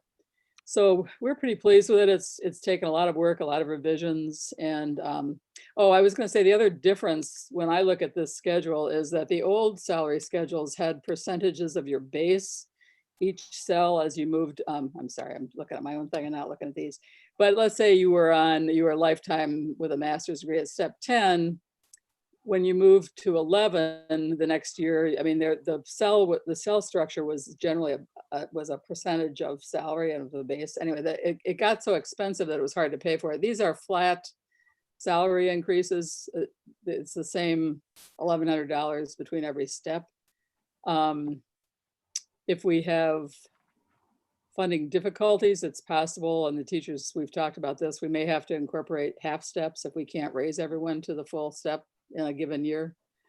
So there still is some flexibility built in, but we felt like this is average of what we've been able to do, and we felt like we should be able to do this and it should work. The teachers wanted something that was transparent and predictable, and this gives them that. They felt that the previous plan was not that. More, objective, transparent, predictable was kind of what they were going for, and we felt that made sense as well. So we're pretty happy with this. The main reason I wanted to do this part first, though, is so you could see these steps. So someone, again, they don't correspond exactly with years. We have 10 steps in here for this initial hire, because when you are looking for hard to hire people, special ed teachers, guidance counselors, school psychs, people like that, you're not going to hire some of those people at 41,000. It's just not going to, well, they have master's degrees, some of those people. So you're not going to hire them at that range in the competitive market that we have now. So we had to have enough flexibility to place them on one of these other steps. And again, when we do that kind of hiring, Nicole is very aware of what our salaries are, and she takes all that into consideration in terms of negotiating with the hire where to place them on that schedule. Any other questions about this particular piece? And we can come back to it, but I have a question. okay. Peter and then Elizabeth. Oh, I'm sorry, Peter. I don't have the whole box Yeah, up, I so I don't didn't either. see you raise your hand. Okay. Okay, Elizabeth, go ahead, Elizabeth. Oh, I appreciate this. First of all, I think that this is not a small puzzle to solve, particularly when you're navigating the new licensure rules that came out a few years ago, which are a little bit complicated and confusing. And I appreciate your point around some of the flexibility there and some of the predictability. I think that that's really important. A wondering I have is around sort of provisional licenses, as you're probably more than well aware, don't function exactly how initial educators are. So you can have a person that has significant experience, for example, in a provisional state, because you can reissue them as much as you want to. They're considered fully licensed. They function very similarly to like the old professional license. And so I'm just kind of curious if you have someone, for example, who had their lifetime license lapse because they were out of the field or they didn't meet their, 6 consecutive semesters, right? Whatever those criteria are, but then are trying to re-enter the field and are provisional, kind of where's the flexibility there around where they would maybe fall on the salary schedule. So that's just kind of I know that's a really sort of wonky nuance, but it's an important nuance when it comes to how the licensure rules are working currently. That is something that came up, not that specific example, but it did come up. Dan, I think I'll let you answer that just because that last example is a little more challenging than some of what we talked about. We did talk about some of this Um, I had the great privilege of being at DBI when the licensure rules changed. Yeah. Right, oh, So- okay, right. Well, and you could be on, you know, people can be on provisional for 3 and don't necessarily apply for the provisional. Yeah, you can, for I mean, you lifetime right away. can, So you there was a can, question raised about that. You could be on that, Yes. and we did have You- a response to that, but I'm yes. gonna let Dan take that. So absolutely, great question. I'm glad you brought that up. So with that, you'll notice there is not language in the plan that states, here's how people are placed. And that was deliberate because we didn't want to put something that was too restrictive and then realize, oh, we're stuck. Because for the examples that you gave, without question, our intent would be someone in that situation would get placed on the lifetime lane. Whether, even if they only have a provisional license, if there's extenuating circumstances or some reason for that, we would still place so we could recognize, you know, experience and so on. And Okay. so we thought about putting some sort of language with that. And we thought to start with, let's just stay silent. That gives us the flexibility. At some point, we should spell that out. So people okay, understand thank you that. for that clarification. So just so I understand it in my head, sort of practically speaking, we're treating sort of operationalizing provisional license like new to the field. Yes. Got it. Thank you. I appreciate that clarification. All right, Peter? So tell me, you say the steps aren't years of service. When a person, every year, doesn't everybody move up one step? Oh, that'd be the intent, absolutely. So once we have the initial placement, the intent would be Aside, annual. So okay, it's so placement, it is years of not year. service. Right, right. Yeah. What's the total cost to implement this? On an annual basis moving forward? Yeah. Yeah, great question. So we initially were working with $1,000 increments, thinking, okay, that we felt pretty safe that we could afford. We landed on the 1,100. Jared, correct me if I'm wrong, but based on current staffing, moving everyone forward a step, that $1,100 increase would be about a 2% increase. You know, essentially what's been kind of a cost of living. Is that the accurate number, Jared? Or is it? What's the difference to implement that? What's the cost difference for next year to implement this plan? Yeah. So this year's the CPI, of course, was 2.44%. And so as we were trying to transition to get people onto the schedule, as you know, our wages are all over the place. And so in the actual collective bargaining agreement that you'll be, you know, looking at here in a minute, you'll see it there's a range of salary increases to get people onto the schedule. So with that, I think we landed on a minimum of $635 that people would go to the next step. If they were only, say, $200 away from a number, then we moved them to the next one and it'd be a $1,300 increase. And so that was something we spent a lot of time working and negotiating with the MGA about how do we do this in a fair and equitable way. The reality was it can't be perfectly equitable. Some people are going to get larger raises than others just so we get them on the schedule. Yeah. So what's the cost? What's the total cost to implement this? For this year, it's $367,000 base wage fund that we have. What's that? $367,000. Okay. Which, if we would have implemented this or not, we still had $367,000 to bargain based on CPI. Okay. So it does. That was the amount allotted for the CPI. So the implementation is no greater than we would have spent just negotiating the. So yes, that's correct. Okay. I'm concerned about the fact that we're only offering $3,000 for master because the research is pretty clear that a relevant master's is an important for education. Makes you a better teacher having appropriate subject area masters. And the average in Dane County is close to $5,000 and nobody else reimburses, as it's been pointed out, but we reimburse, which means that what this plan would essentially implement is we'd have teachers join the district, be reimbursed to get their masters, and then they would be paid more for that master's elsewhere. And so we'd expect to see teachers coming here for the master's, getting paid for it and leaving. How do we deal with that? Well, I guess the best answer I can give, Peter, is that hasn't happened thus far. We've had our reimbursement plan in place for at least the last 5 years, and we only give a $2,000 raise currently for earning the master's. So as we know, we talk about attracting and retaining staff. Compensation is a very important piece, but hopefully, the other factors as well. If the overall salary is competitive for us, I think that can be mitigated as well, because if someone leaves to go to another district and they have their master's, their salary is going to be negotiated when they start with that. So they're not placed based on years of service necessarily. It's whatever they can negotiate. So I think that's going to happen regardless of that. I think most importantly is that our salary schedule is competitive. Okay. One of the things is this, primarily this schedule rewards years of service. You get $1,100 a year. That's the primary thing that this rewards. I do object because there isn't an educational basis for rewarding people that much for years of service, particularly after the first 5 years. There's not a research or educational basis that justifies that. And I would rather see a plan that pays more and increases more in the first several years and levels out levels out in later years.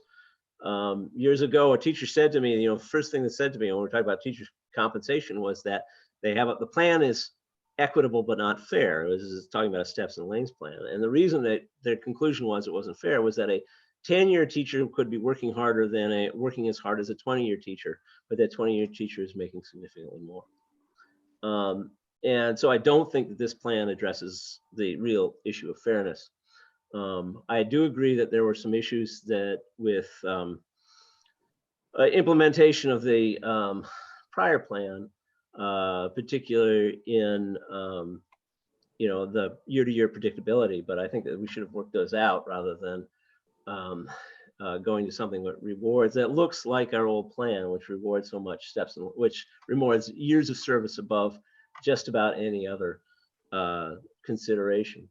The other concern that I have is that it locks us in, like we were locked in. We had a problem with our prior steps and lane process because we were locked into low starting salaries, because we had a schedule that looked like this, that started at one end and went to another.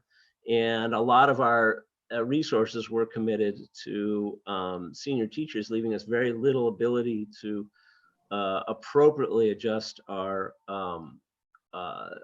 starting salaries for new teachers. And we're seriously running into a problem with recruiting teachers. It was one of the things that we sought to address.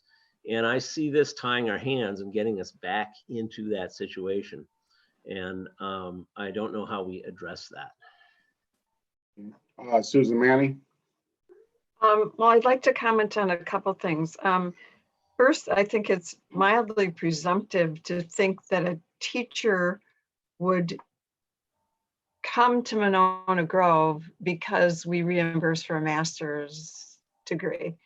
And the fact is, we do attract teachers to our school district for a whole variety of reasons. And one of the things we want to do is, if you are here, we want to encourage you to continue to be a lifelong learner. So what we want you to do, if it's possible under your schedule, we want to contribute to you expanding your education as a part of our team. Okay, so I don't see the other point. The other thing that I think is really important to understand, if in fact that is an accurate number that a lot of other districts, and I'd like to see that, pay up to $5,000 for teachers that have those plans, let's recognize that and let's keep looking at that. Here's what the personnel committee did this year. Thank you all very much. They increased the payment from $2,000 to $3,000 for the graduate degree. And I'm saying they are, in fact, apparently recognizing that there is a value, and we want to try and help compensate for that value in the graduate degrees. Additionally, both Peter and I have done significant amount of research on the period of time that you teach, and he is absolutely right. The first 6 years, the teacher expands fairly dramatically, but there is no documentation that says that they don't continue to improve over the years. Maybe not as dramatically as they might in those first 6. That's why we use a teacher mentoring process, and we have a policy that talks about that. But the fact is, the teachers, the hundreds of teachers that we've had experiences in this school district learn something new every day about their students and the class they're teaching, and they implement that. And as that time expands, then we want to, as Dean Bowles said repeatedly, we not only want to attract, but we want to retain. We just approved in the consent agenda a significant number of teachers leaving and a significant number of new teachers. So one of the things we want to, clearly we're attracting, because we just took in 8 new teachers, but we want to make sure we're retaining and that we study those numbers in the personnel committee and that we're getting those from HR. So that's really another important piece. And then the implication that this looks like the old plan, I think you mean the plan that we maybe had 5 to 7 years ago. And what's been wonderful about this personnel committee, if you watch it, is they looked at the old plan and they said, oh, you only get paid for the number of years you've been here. This plan looks at all kinds of things. It looks at your years of experience. It looks at your leadership. It looks at your degree potential. And then we support you through class size. So there's a significant number of things that we look at. How's leadership factored in? Could you explain that point? How is leadership factored in? You what? Okay, hold on. We get a little bit too far in this, and I know I'm not going to have you guys going back and forth. Let me have Elizabeth say a piece. Susan Fox is going to say a piece, and then we're going to go ahead and move on with trying to get a motion to pass. So Elizabeth, then Susan Fox, and then we'll go back to Peter. Yeah, I think this conversation around kind of the first 5 years is a really interesting one because Peter and Susan, your point around kind of rapid expansion of teacher development kind of within that first 5 years, it's really, like you think about any kind of development is extremely important. And we also know that that's a really important time in terms of retention of staff, right? Majority of teachers leave the field within the first 5 years as well. And so thinking about those things in concert, it does make me wonder if, obviously the mentoring program is a really important way for teacher retention, but would we think about compensation in those first 5 years in a different way in order to continue to retain folks so that they make it over that sort of classic 5-year hump? So just kind of food for thought there. Okay, Susan Fox. And I'll say we did talk about that quite a bit, not specifically the first 5 years, but more around the 7 through 10. We had spent a lot of time talking about that in personnel with the MGA reps, and this is where we landed. I will also say I would challenge that a little bit. That might be the most rapid period of growth, but just from my experience teaching and my experience talking with teachers now with the collaboration they do, I think a lot of ongoing learning goes on all the time. I saw plenty of teachers who were just as creative on their way out the door as they were early on. And speaking for myself, when Winnequa, when it was a middle school, and we went to expeditionary learning outward bound, it was a sea change of how we approach things. It changed my approach immensely. And I had been already teaching for, 20 years by then. So the research might say that, and I'm sure there's some empirical proof that shows the most rapid growth. Because when I look back at my first couple of years, I think, holy cow, I'm lucky they kept me after that, really.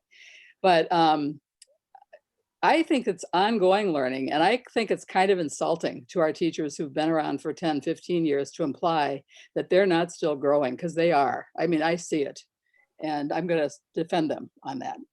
That's all. Okay, Peter. how many teachers do we expect to get the, be in the third category DPI or National Board Certification? In the future or currently? We have none Currently and in the right now, right? future? We have maybe Well, one that's working. I'll let you. Dan? yeah, we currently have one teacher on staff with National Board Certification. Our hope is many in the future.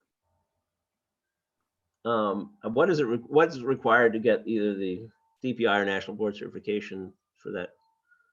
Yeah, it's a pretty rigorous process. It's, you know, submitting a portfolio of work, and well, there's a lot to it, but that's the general thing. Teachers Okay. submitting their work for review. Mhm.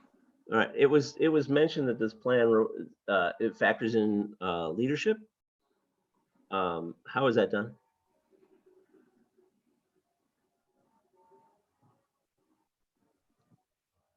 Okay.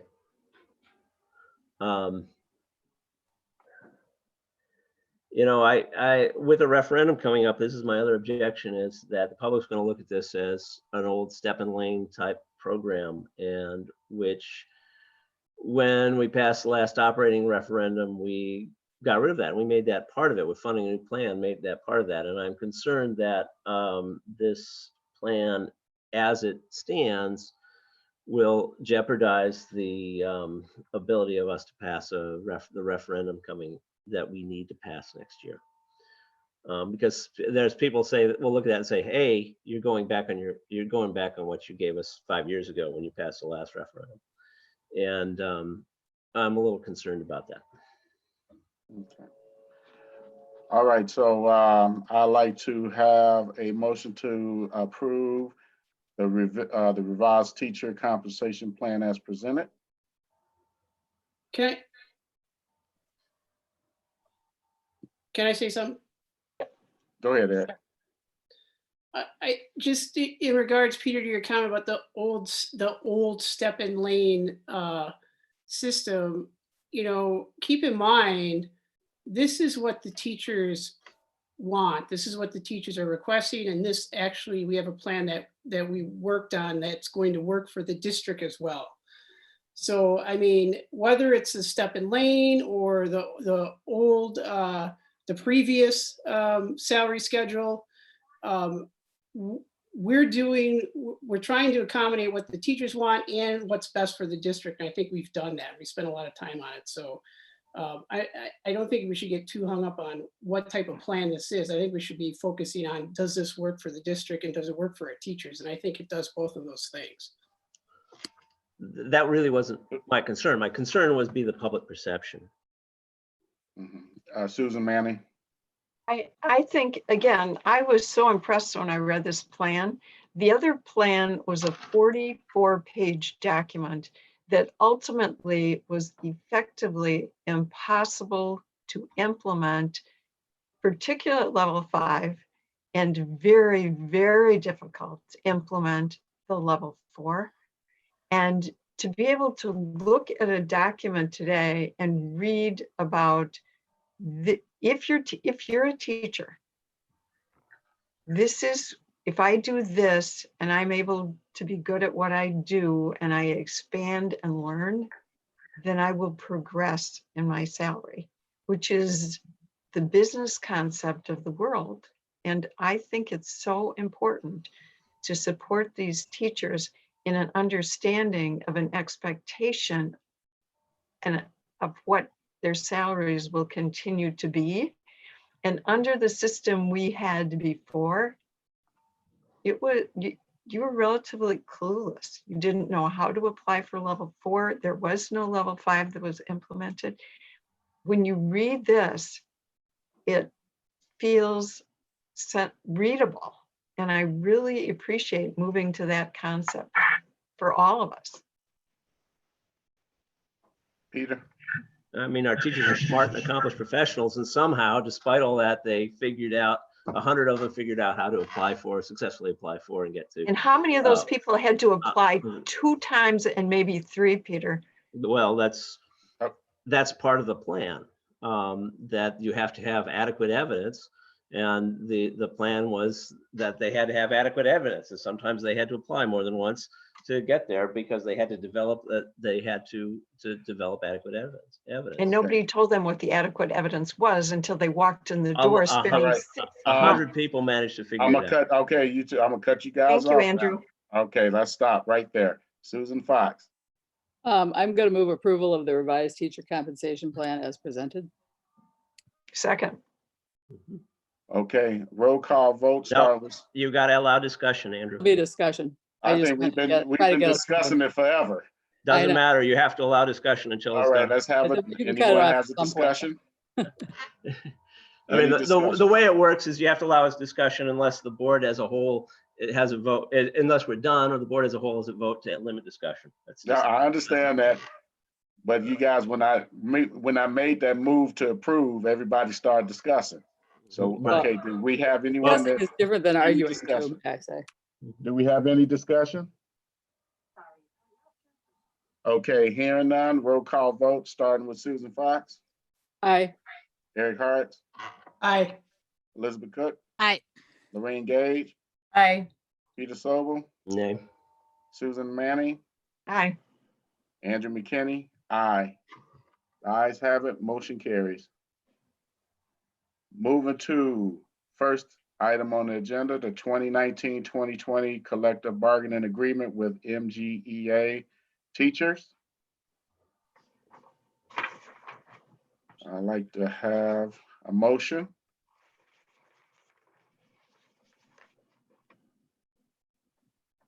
I was saying on mute, that I'm gonna let Dan do this again, because I think you might want to share the overview document, not necessarily the other one, but just to explain it a little bit. Yep. Let me grab that quick.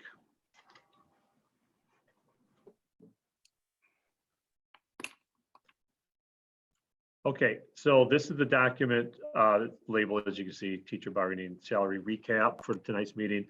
So this is the overview we were talking about briefly with the overall plan.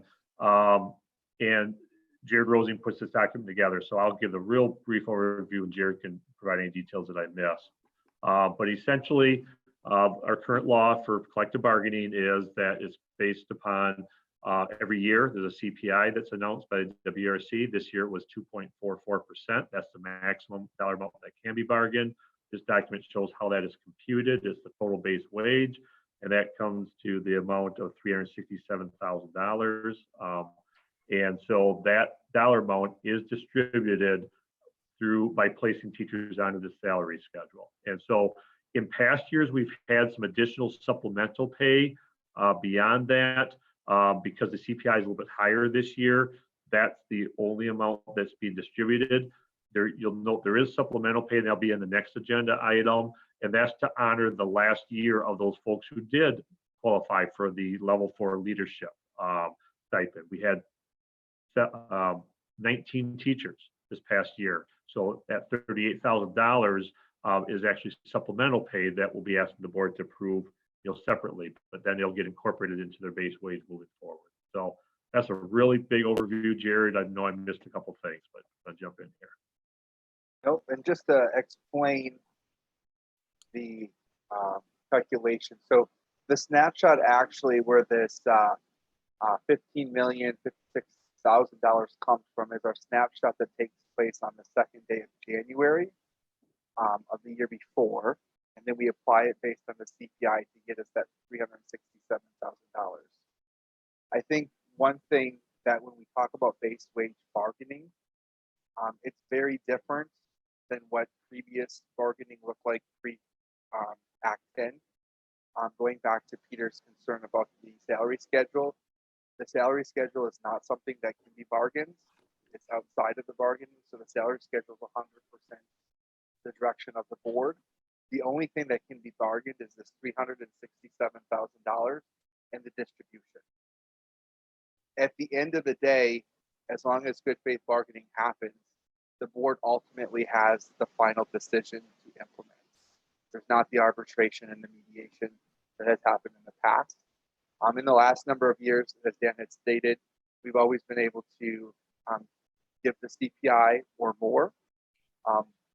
This year it's at 2.44%. So it was an opportunity to distribute that money and place everybody on the salary schedule.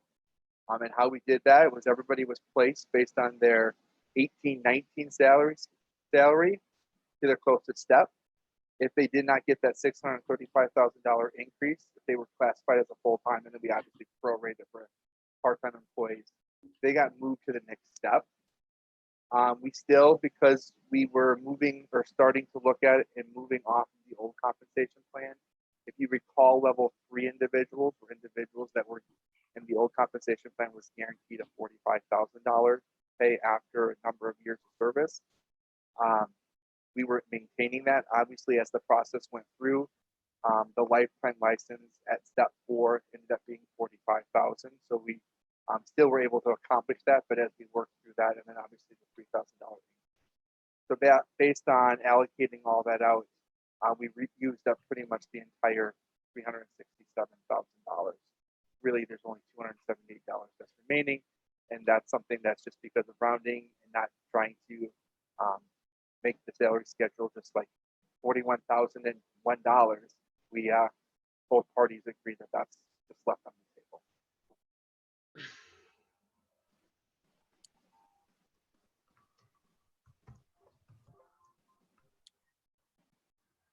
All right. Any questions? Okay, there we go. Any questions? Okay. So can I have a motion to approve the 2019-2020 collective bargaining agreement with MGEA teachers as presented? So moved. Oh, Second. Any discussion? Hearing none. All in favor, roll call vote. Susan Fox, Aye. Eric Hartz, aye. Elizabeth Cook, Hi. Lorraine Gage, Aye. Peter Sobel, Aye. Susan Manning, Aye. Andrew McKinney, aye. Ayes have it, motion carries. Moving to the 2019-2020 teacher supplement pay. And Dan or Jared, do you want to take this one also? Yeah, I think this year is very straightforward. The only supplemental pay is for those 19 teachers who qualified under the leadership level 4 to recognize what was in the previous compensation plan.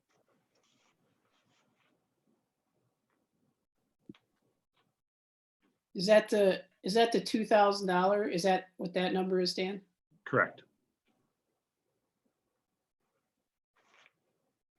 Okay, can I have a move to approve the 2019-2020 teacher supplemental pay as presented? So moved. Second. Any discussion? Hearing none, roll call vote, starting with Susan Fox, Aye. Eric Hartz, Aye. Elizabeth Cook. Aye. Lorraine Gage, Aye. Peter Sobel, Aye. Susan Manning. Aye. Andrew McKinney, aye. Ayes have it, motion carries. Moving to T4K provider contracts for 2020-2021. Okay, just real briefly, this is an annual item that the board needs to approve. These are the same partners that we've had for a number of years. And the contract is, there's a few editorial changes, but, very similar.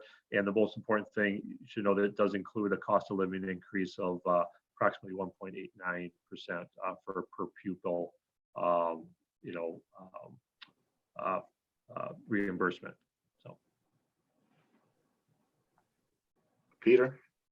I'm curious if each of these providers has a non-discrimination language policy in their hiring practices.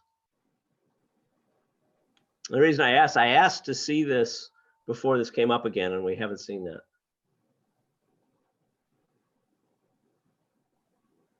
I'm pretty, well, I know that speaking for Kids Safari, because that's where my kids went. I know that they have one. I don't know about the other, but we should be able to bring that up sometime. Yeah, I And can the- confirm with Andrew about Kid Safari current. Mhm.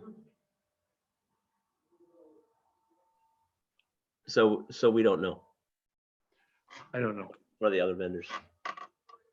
Can we, I would request that we ask each of them to provide us with their language, their policy, their non-discrimination policies.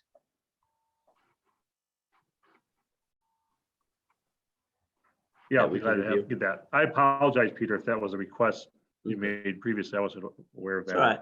That's right. So- I would just like to make sure that they are, you know, that they have a policy that comports with our district mission and goals, and that, you know, that's commensurate with that. I mean, are there any issues there? Would they hire anybody who graduates from our school district, for example? So, thank you. Well, and I'm fairly confident that IHM also has one, since they are a regular, even though they're a private school, they're a school and they would be regulated by the state. So I would guess. Well, actually, this. Whoops, did we lose Andrew? Maybe we did, but anyway, Peter, what were you gonna say? Because I think I was gonna say a similar thing. Go ahead. I was going to say that the U.S. Supreme Court is considering a case which may exempt all employees of religious schools from non-discrimination law, Right. Which could be a concern, which could be a very big concern for us. Yeah, and in fact, I believe there was a situation locally. that- Well, yeah, there was a like- situation locally, and I just wanted to see. I did not. I think know- it's a good request, I think. Yeah. Yeah. Sorry. So Dan, can you arrange that, please? Absolutely. Thanks. Oh, here he is. Okay. We lost you, Aaron. Andrew, you're back. Oh, you know, it's interesting. And maybe it's just a matter of validating the contract. Again, I think it's a good question, and I think it's valid to ask. In section 8, under the standards, it says MGSC board policies and procedures related to affecting the 4K program, and that is in our policies and procedures.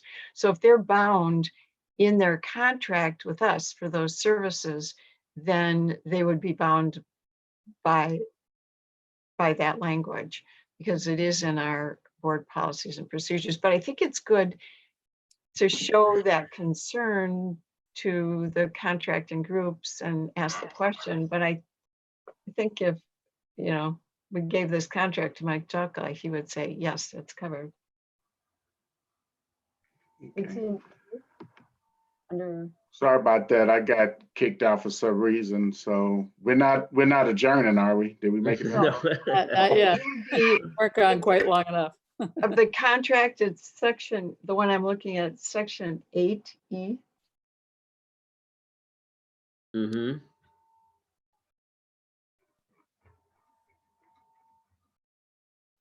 Yeah, my thought on that, Susan, is that it's fairly obscure. It's a line in their contract refers to a policy which isn't printed, which isn't available to them, which they would have to go, you know, hunt down. And I would just like to see their statements.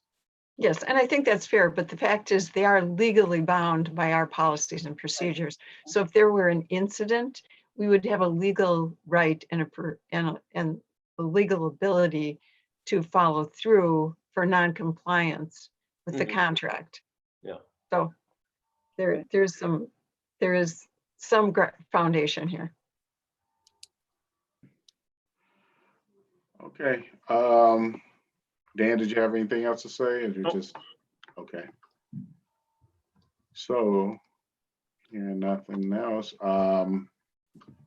Like to hear approval of the T4K provider contracts for the 2020-2021 school year with Kids Safari Learning Center, Learning Ladder Preschool and Childcare, and Immaculate Heart of Mary School as presented. So moved. Second. Any further discussion? Hearing none. All in favor, Lorraine Gage, Aye. Eric Hartz, Aye. Elizabeth Cook, Aye. Peter Sobel, Aye.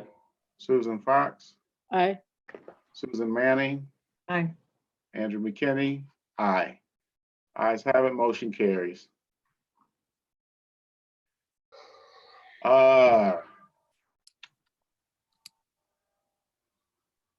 No, we're moving to the 2020-2021 revised open enrollment recommendations.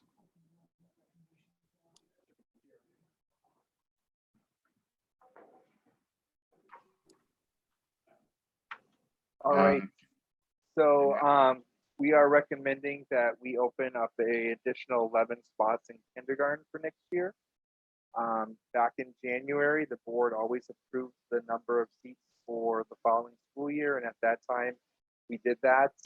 However, based on enrollment numbers that we're tracking, along with moving a section from Taylor Prairie to Winnequa and meeting class size goals, at this point, we can take an additional 11 new open enrollment seats at kindergarten.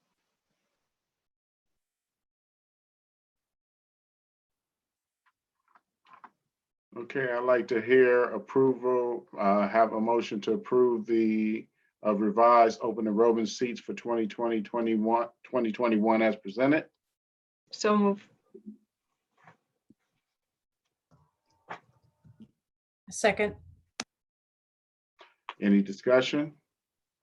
Susan Manning? Jared, do we know what sites those are, or is it just seats wherever it's available? So the seats are just wherever available. So at the time that open enrollment, we start processing it because we always have, maybe at today there's a seat at Taylor Prairie, but then tomorrow there's a seat at Winnequa. So at the time we process applications, we will do that. And just a little fun fact for everybody, with the whole COVID-19, open enrollment period got pushed back by 30 days. So typically we would be in the heart of open enrollment right now. However, the application period closes on May 29th. And so we will actually be processing everything in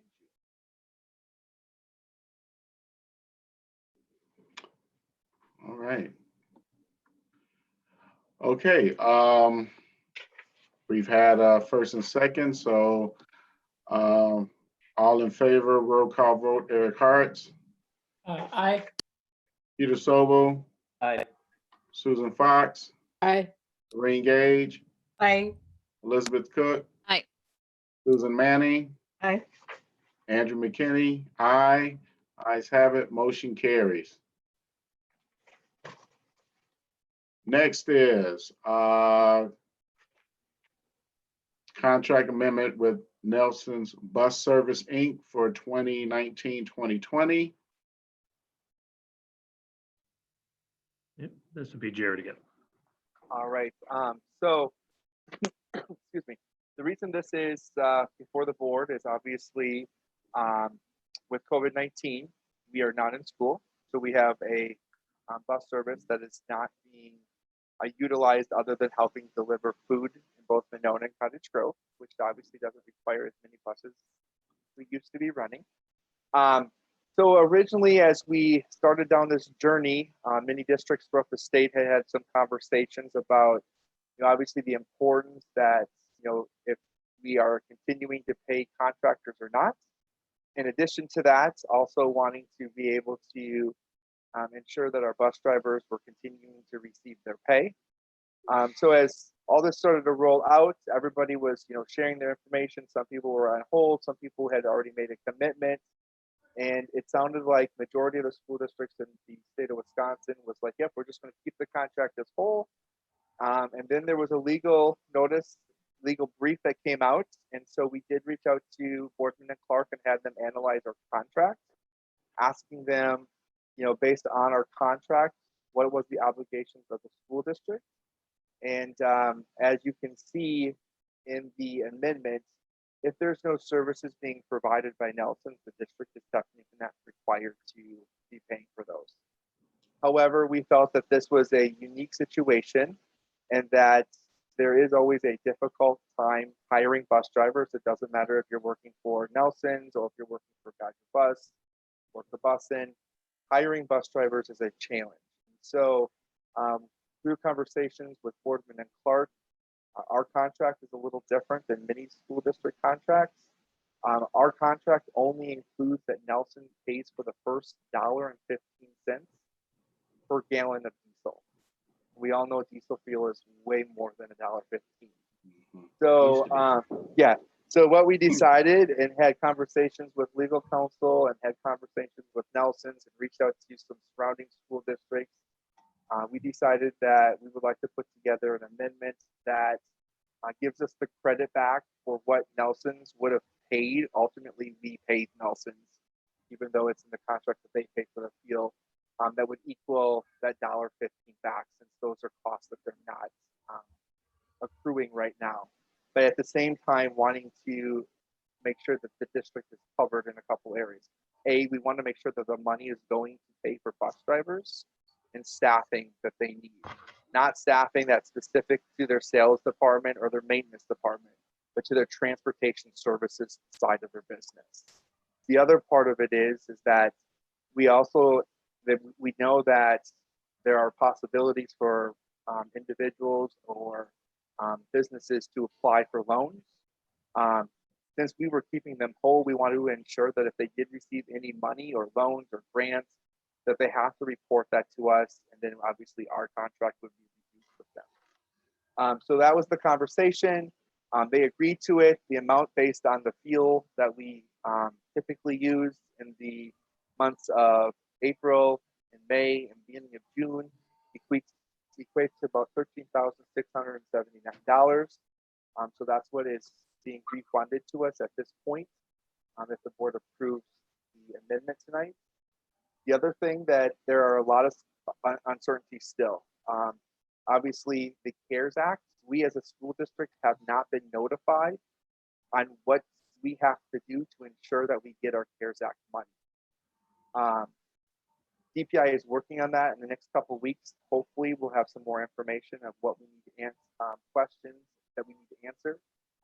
One of the areas that is probably the biggest area that we get it on both sides of the table is the school districts have the ability to pay employees and contractors to the best of their ability. And so there is some legal counsel that's saying that your best of your ability would be is your funds are not changing because of COVID-19 for this fiscal year.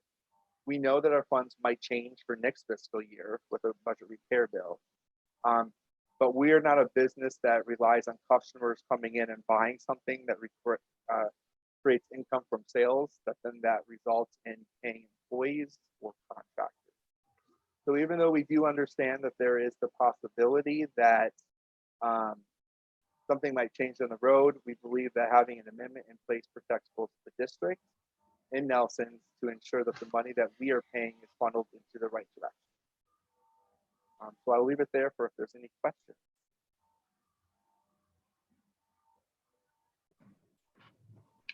All right, thank you, Jared. I'd like to have a motion to approve the contract amendment with Nelson's Bus Service, Inc. for 2019-2020 as presented.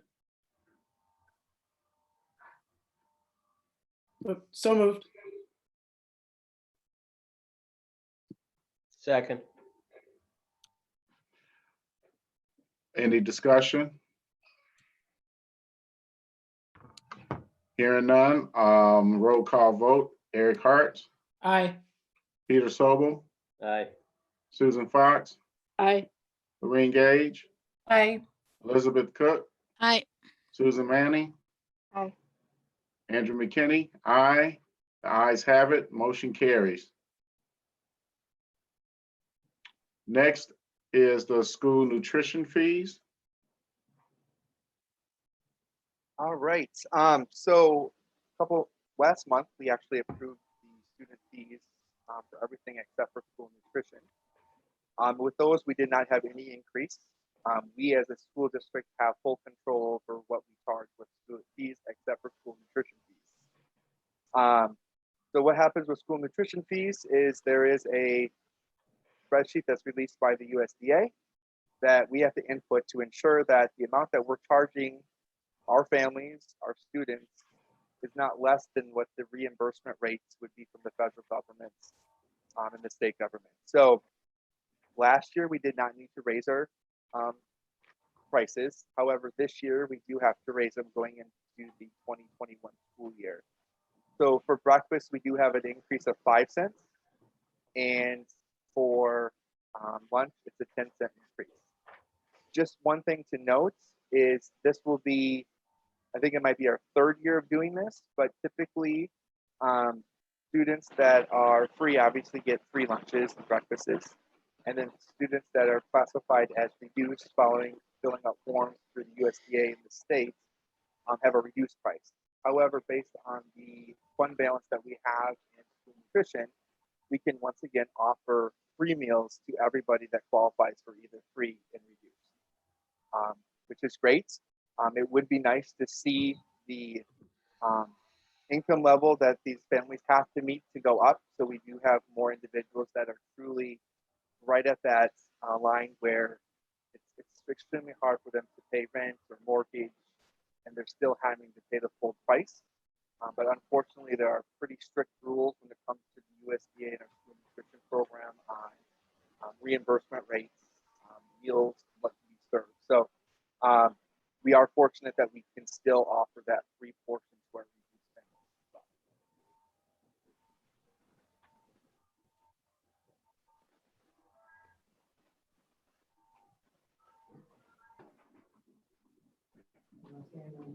Okay, thank you, Jared. Can I have a motion to approve the 2020-2021 school nutrition fees as presented? So moved. Second. All in favor, roll call vote, starting with Eric Hartz, Aye. Peter Sobel, Aye. Susan Fox, Aye. Lorraine Gage, Aye. Elizabeth Cook, Aye. Susan Manning, Aye. Andrew McKinney, aye. Ayes have it, motion carries. Discussion items. First up is plan for district-owned surplus real estate. Okay, so hopefully what's written in the summary, it gives you a pretty good idea of what we're looking at here. Back in 2016, our long-range facilities planning committee, did a complete assessment of our facilities, and one of the pieces in their final report was a recommendation with regard to our surplus real estate. And as you can see, there were 3 different parcels that were discussed and considered surplus at that time. The board has acted on items 1 and 3. One, Damascus Trail, was a little over 2 years ago and being developed now, and you just recently approved selling the properties on Jerome Street. So we've done a nice job of following the plan. Item 2, we have not addressed. And so make sure we understand what site we're talking about on Pheasant Hill. There's an attachment there, and I'll again share my screen briefly. You all can see that. And when we're looking at this Pheasant Hill property, we're looking at, this is Pheasant Hill that runs north-south. And this is our MG21 Nichols parking lot for the district office. So we're not talking about this large parcel that's connected to the school building that we know is utilized currently by our MG21 students, but the smaller parcel that gives access to Pheasant Hill. And now it's currently, my understanding is it's not zoned residential, so we have not done really any work to look at with the city and what the market might be on that. But the fact that we haven't really done any research on this, we thought it would be timely to bring this to the board, at least for discussion about, is there any interest to direct us to do a little bit of research and look at, what the market value might be and possible selling, or is it at this point there's no interest with that, and let's just, make sure that we have that land available for potential future use. So I'll stop there. Peter? Is there any reason to believe the city wouldn't rezone it for residential use? I don't believe so. I'm not aware of that. So I don't know that for sure, but yeah, to answer your question, no, there's no reason to believe that. Okay. I think exploring the option is certainly what we should do here. Yeah, I agree with Peter. Susan, Fox? I would agree. I think it makes sense to get an assessment on it and then explore the possibility. I would agree as well. When it was when Nichols was in elementary school, there was some foot traffic across there of kids coming and going to school, but I don't see that going on with MG21 in there. Susan Manning? I don't have the city plan that for other things that they had talked about. Is there any effect?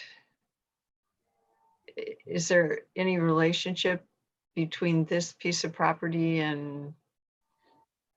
Other actions that the city would like to take? Yes, thank you. Well, I guess Go ahead.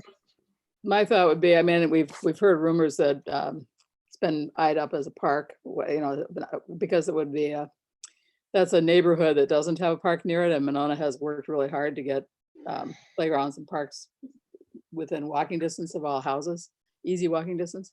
However, this is a school district, and I think we have to get it appraised first. And I don't see us offering deals on anything. I think we have to offer it for a reasonable price, a fair market price.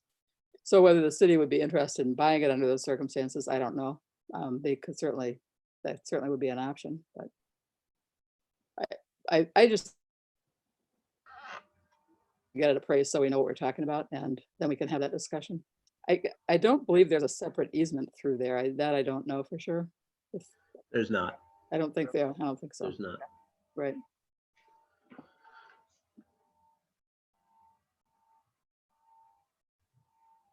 Okay, if we're done there, let's move on to employee health insurance benefits. Okay, I'll start and then I'll turn it over to Jared with it for the details. So gave quite a bit of information, on the board docs with regard to the actual healthcare benefit plan that we have for all employees. The board last took action about a year ago, and our planned year for health benefits is the calendar year, begins January 1, anytime we have plan change. And so there were some plan changes that did take place this past January 1 with the idea of some projected savings. And we have always used a healthcare benefits planning committee to help us with that decision, and made up of not only teachers, but all the different employee groups, since they all are affected by any insurance changes that we make. And it's been a really good process, and so that committee, knowing that we needed to make some changes in order for budget considerations, came up with the recommendations that the board accepted and approved. Now, the one thing that we talked about that we did not take action on was the actual employee contribution as far as towards the premium. And there's information on there that Jared will go through here with you. And we're not up for vote tonight, but just discussion about, so you have an idea on what our true cost is for the district to provide health insurance benefits, and the challenges that it is creating in our budgeting. That we have a projected budget shortfall for next year, and it pretty much equates to the unexpected increase in insurance premiums for the upcoming year. So that's kind of the big picture, and I'll turn it over to Jared for the details. All right. The first document that I'm going to walk through is called the Health Insurance Financial Overview for Board Meeting 513. So this just lists out a number of years, 7 years, of what our health insurance budget or actual health insurance cost was compared to the previous year, compared to what we were anticipating for plan changes. So whenever we're going through a budget process, we always, know that, okay, there's a cap on our health insurance. So, coming into this upcoming January, we know the cap is 5.9%. We know that that's not going to exceed. And as Dan said, we actually just made some plan changes that took place last January that the board approved. And that is that we moved from not having a deductible to having a $100, $200 deductible. And, but we did not make any changes to the contribution rate, which currently the district pays 95% of the health insurance HMO. We offer 2 plans. We offer a Dean plan and a sports plan.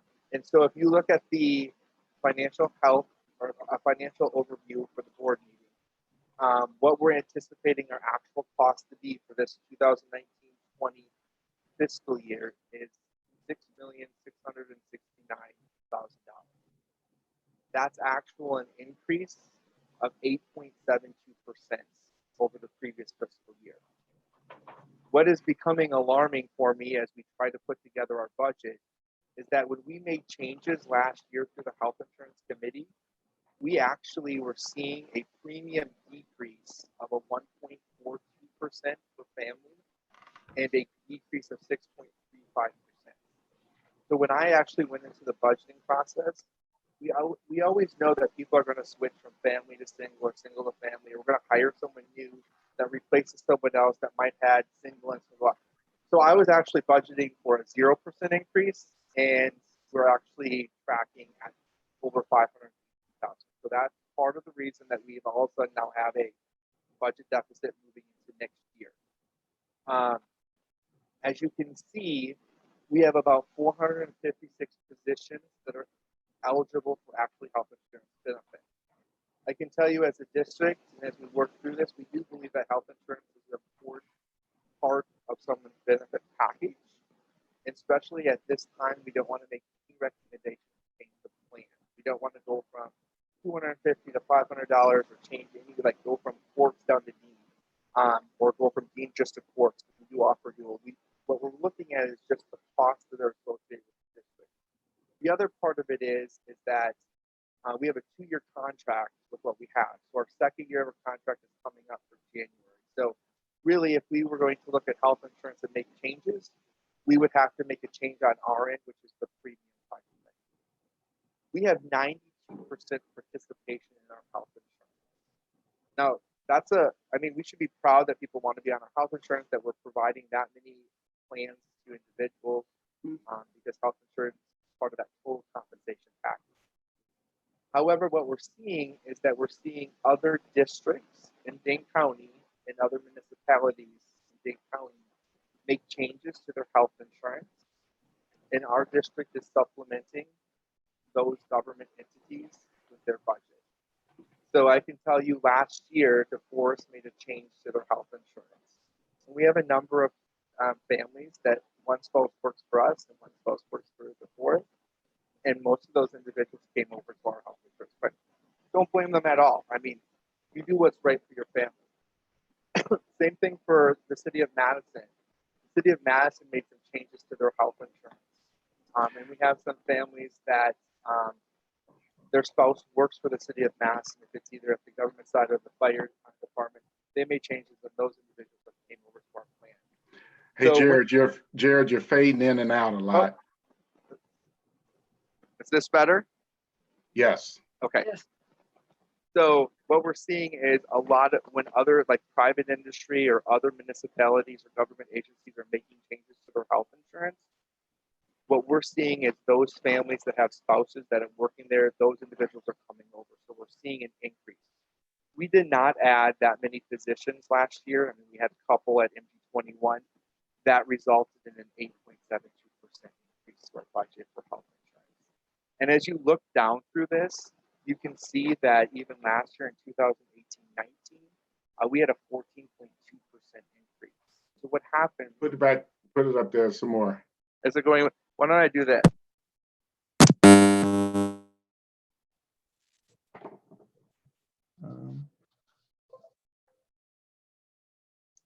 All right, now is that better? Yes. Okay, we'll get rid of these headphones because I don't like them anyway. All right, so if you look back at 2018, 2019, we actually saw an increase of 14.2% increase to our health insurance budget. And at that time, we had 87% participation. What we're seeing is that the more money that we have to funnel into health insurance, it does take it out of the pot of money that could go into salaries and also can go into different areas of the budget to buy supplies for classrooms or equipment. And obviously we work through a zero-based budgeting, so we always make it work. But when we continue to see year after year, a 8% increase, a 14% increase, an 8.72% increase, the budget just can't sustain those much adjustments. In addition to that, we're not receiving that much aid or new funds from the state of Wisconsin to help fund schools. So that's why we're starting to have this conversation, because it's going to be one of those items that the board has to make a decision as we plan for the budget next year. So as we've talked about those long-range budget plans, we are, at that deficit level. So we do have to make some cuts, and that includes, like, if health insurance has changes, we can continue to move forward with what we had planned for salary increases. However, if we feel that we want to maintain our health insurance, that means there has to be other areas that are cut, or ultimately what happens with salaries moving forward. And all this has to be decided and talked about because July 1 is when our fiscal year starts. But I also want to point out that each of our employee groups will be affected a little differently. If the board approves a change in June, would be the soonest that would happen, for effective date of July 1, our individuals that work year round, which would be like our 12-month clerical, our custodians, our administrators, those changes would take place effective July 1. However, our school year employees, the changes would not take effect for them until their first paycheck when they come back. For teachers, which is the last week of August, I believe, and educational assistants and school year administrative assistants is that first week of September. Because what's happening is what they're being paid now is they prepay for the summer, and so they're carried out. So we would not try to retro back any of that. So financially, it would be able to be in line with potentially any salary increases, so individuals potentially don't go backwards. The other thing to point out is that this all is done before even having any knowledge of what a budget repair bill might look like because of COVID-19, because of that budget deficit that we're experiencing does not take into account any budget repair bill that we're looking at this point. So is there any questions on the financial overview sheet before I go and show some other scenarios? Susan Manny. Is there, Jared, usually this kind of discussion starts at the committee level. And often there's good suggestions from the committee in terms of even this kind of budget issue. Is there a plan for this going back to the healthcare committee? Because there's great representation on that committee. I'll answer that. Yeah, the Healthcare Benefits Committee, really the primary focus was looking at plan design. And so at this point, we're not looking at making any changes in plan design. And we're just looking at the fiscal, part of it. So we do reconvene that committee annually, even when we're not looking at design changes, just to give them update. And when we talk a little bit later, we can come back to this when we talk about what the committee did discuss with regard to premium contribution. But I think it's a really good, important point, Susan. And so when Jared gets into that part, we can talk about where the committee has discussed and what their role has been. Okay, because I know the issues about the coverage and what the consensus was on coverage was based on, without an awareness of the regular increases to that. And there was significant discussion about things within the provision of coverage by that committee, which was represented all the staff, which may affect the increase. So it just seems like I thought this is where you kind of started this discussion. You got feedback from them, and then you would bring it to the board and say, okay, here's what the staff thinks about this issue and possible solutions to the problem. The problem clearly is a budgetary problem. I'm still confused by this. Right. We're not making a recommendation tonight, Susan. We're simply informing the board of what the cost of health insurance is and the background and the premium. So, but when we get to the recommendation phase, we'll talk about the role of the committee, absolutely. Peter? Again, Wait. you're going to come to the board and make a recommendation, and I'm not getting your sequence here. So I think we need, as a board member, I need to have your sequence spelled out, because I think this information in the past has gone to the committee, and Al Yeager has said, oh, this is what's happening in the other districts, and this is what they're doing in response to this issue. And then they make recommendations to us about this budgeting issue. I don't understand why I understand that it's important to report it out to the board, but it seems to be kind of defeating the ability to use that committee as a great resource tool for the board in this moving forward and potential decision making.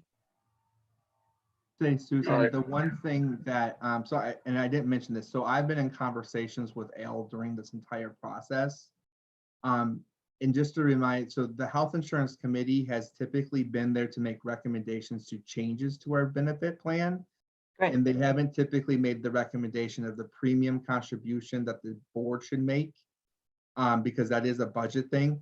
But since we are entering into the second year, there are minimal changes that we can technically make to drive down our costs and limit what we're seeing with an 8.72% with conversations with Al, other than increasing like deductibles of $5,000 and $7,000.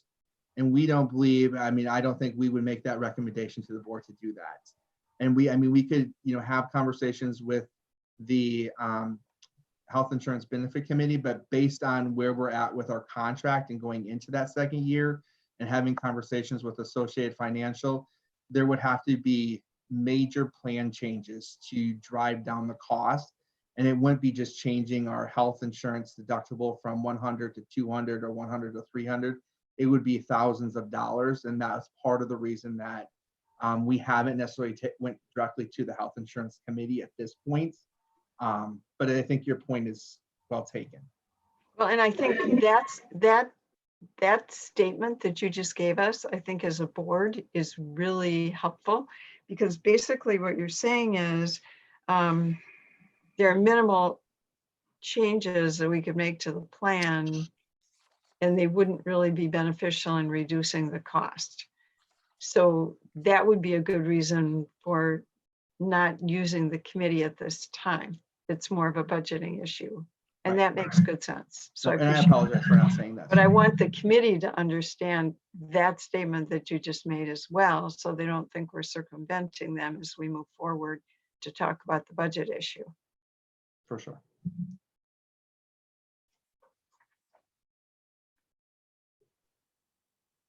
We lost Andrew again. Oh, Peter.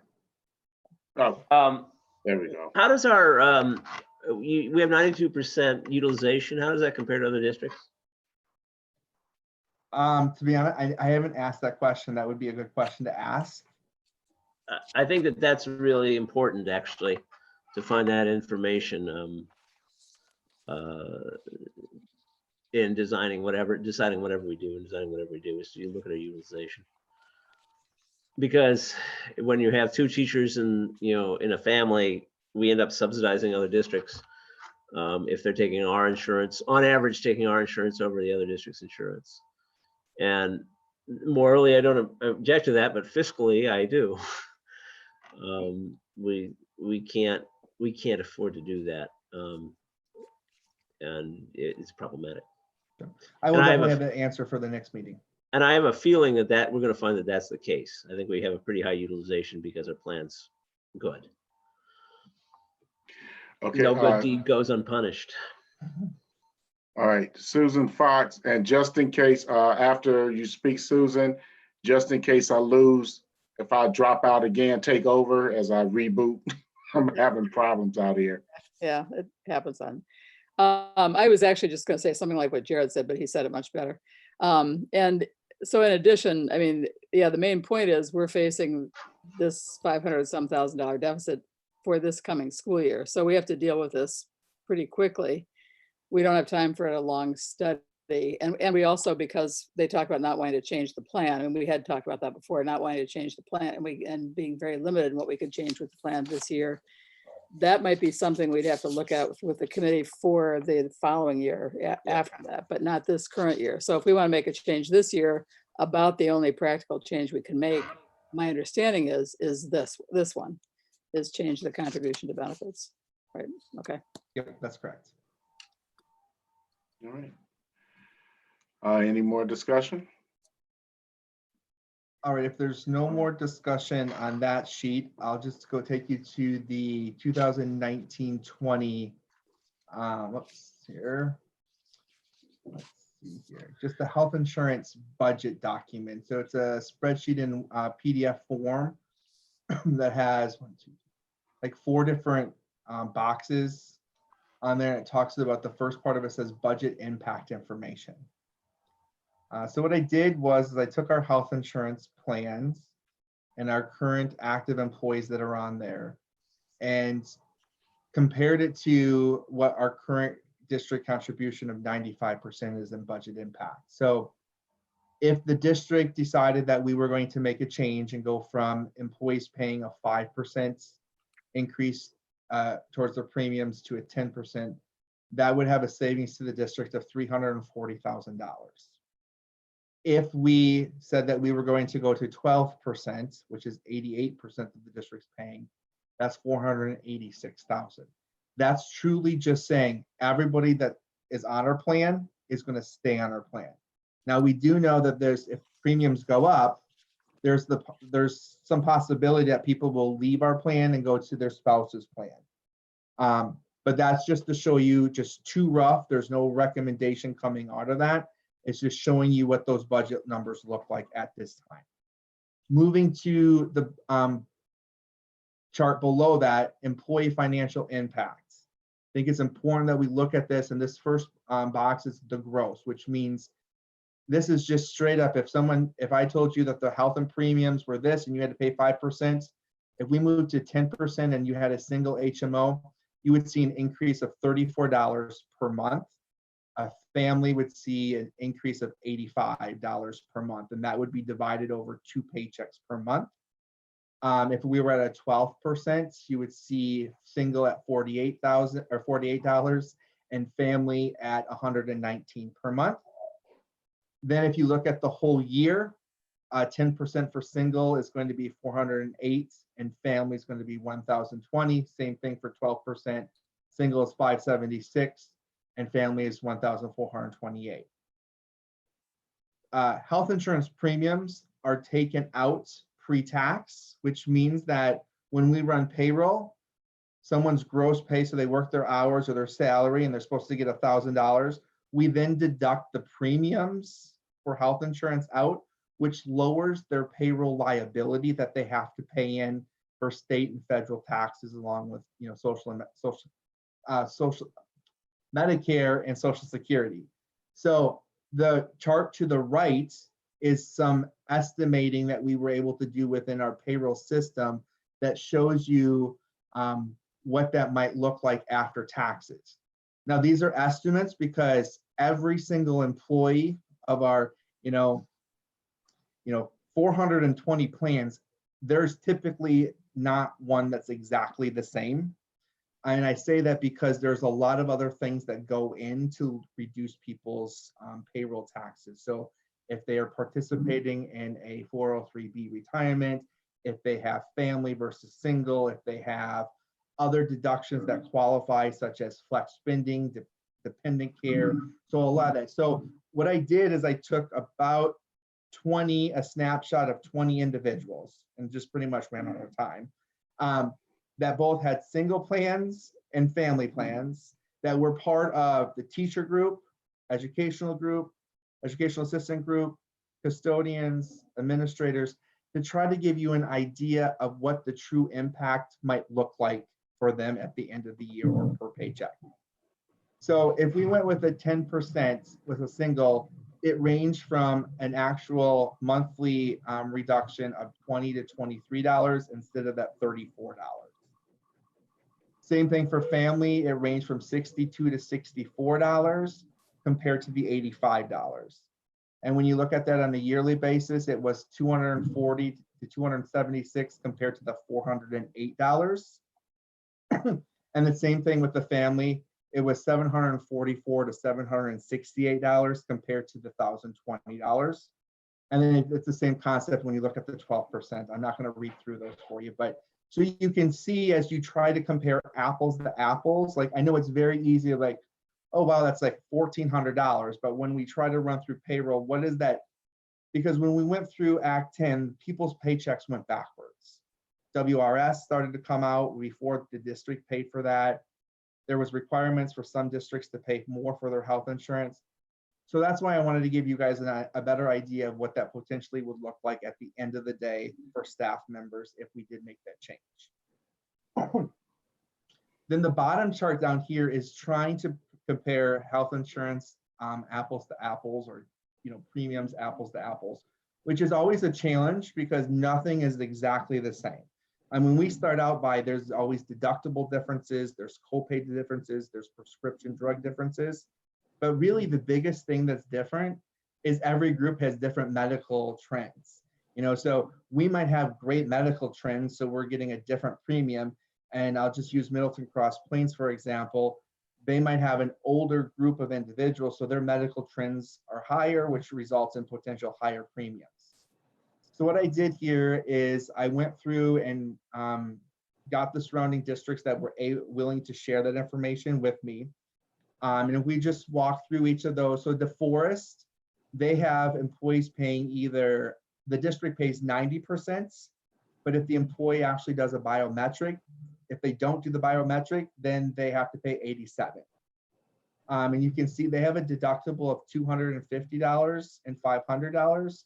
However, they don't have any copays, which means there's no office copay, no urgent care or ER. And then you can see these dollar amounts are what the district is paying. So for example, in a yearly single premium that DeForest School District has to pay for their staff is $5,300 compared to our $7,300 for just a single. Or if you look at family, they're paying $12,000 and we're paying just over $18,000. But there's some differences. Obviously, they have a higher deductible. They have different trend group. So a lot of those things go into play. And then as we work down, some of those districts also have two plans like we do. DeForest does not, but Middleton Cross Plains do. Theirs is very similar to ours in the concept other than the district contribution. So they have their employees paying 88% right off the back. And if they don't do a biometric, they have to pay 85%. They have the $100, $200 deductible, and then they have co-pays, which are $20, $20, and $100. So they pay $20 every time they go to the clinic. We do not have a $20 copay. We have a copay if they go to the urgent care or just the ER. But then you can see that if I'll just use Quartz, which is their more expensive plan. Their single plan for the year that costs their district is $6,600 compared to our $7,300, and their families at $15,457 compared to our $18,000. And I just worked through that. Now there are some plans when you see individuals that have like a $500 or $1,000, sometimes districts will create HSAs or HRAs that help backfill that. That's just not information that's always easy to get from districts. So I always say that, even though someone's premium might be $12,000, we really have to dig into that a little deeper to find out, is that because of medical trends, or are they offering something else that truly brings up their health insurance budget? And then the bottom three that I listed there is ours. So I put in the current, so at the 95%, and that's what I've been referencing when I compare to the other districts.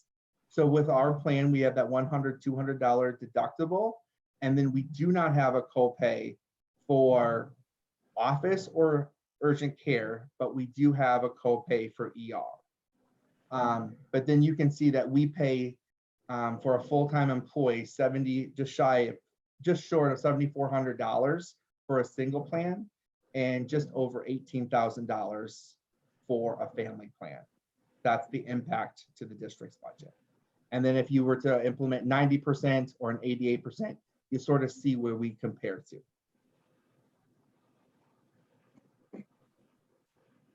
Questions on this document?